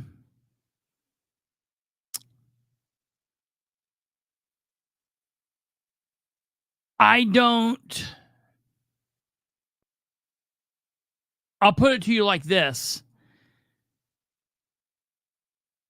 I believe people have a constitutional right to be an asshole. People have and I'm not saying that he was. I'm saying people have a constitutional right to say the N-word. People have a constitutional right to call me fat. People have a constitutional right to say all sorts of things about Asians. It doesn't mean you have to like them. There is love speech. There is. I don't believe. I'm not someone that believes in love and hate speech. All that. It's just speech, and it's how people perceive and deal and interact with it. I mean, I don't think he did it. He certainly didn't do anything illegal. I mean, I think if there was something illegal, there would have been, meaning criminal, there would have been issue there. I think we have laws that replace we have laws in place to stop people from committing crimes. I mean, if you're asking me if I would have said something, if I would have said those things, I don't know that I would have, how I would have said it. I don't know. That being said, look, the bottom line is Ryan has a life to live and he has to choose to live it the way that he wants to live it. And my dad told me long ago, you can do anything that you want to do as long as you're willing to pay the consequences. And the consequences that we all pay, or is what it is. It embarrassed the entire. I can't say that. I can't say that it embarrassed the entire county. I don't think did it hurt people's feelings? Sure, I'm sure it did.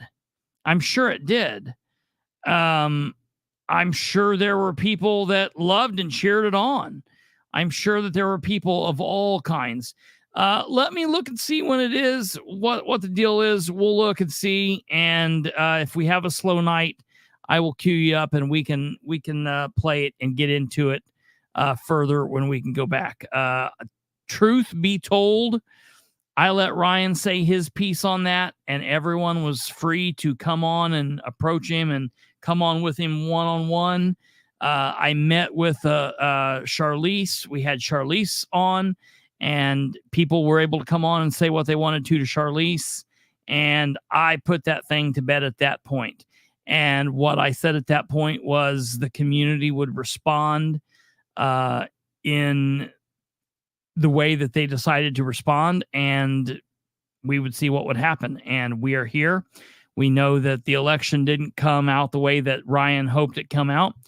I hope that people feel vindicated in that fact. I tell you what, I truly believe that the council in 7 months, I can say this, and this is not going to be what people want to hear, and I'm sure, I think the council in 7 months is going to be worse off in a lot of ways because Ryan is not there. I hope that Matt Kantz or Bill Hughes or someone that's getting elected, Chris Music or Roger Overby or Book Out, take up his cause of transparency.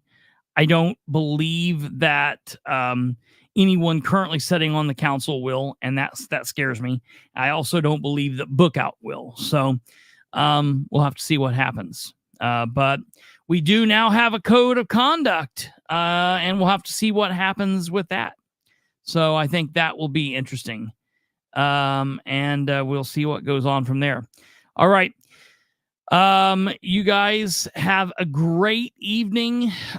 Tomorrow we have something, hopefully we have something planned. I'll keep you posted. Oh, and I do have some record request stuff in from Henry County. So we might be doing something on Sproles in the foreseeable future. Remember, Thursday night is the debate.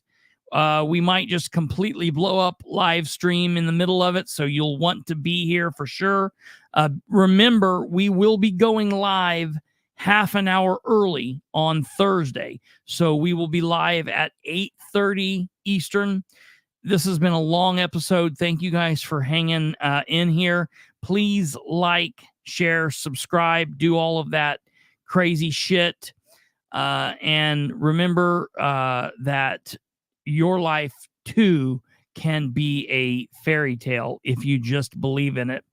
Have a good night. God bless. We'll see you tomorrow. Goodbye.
You know,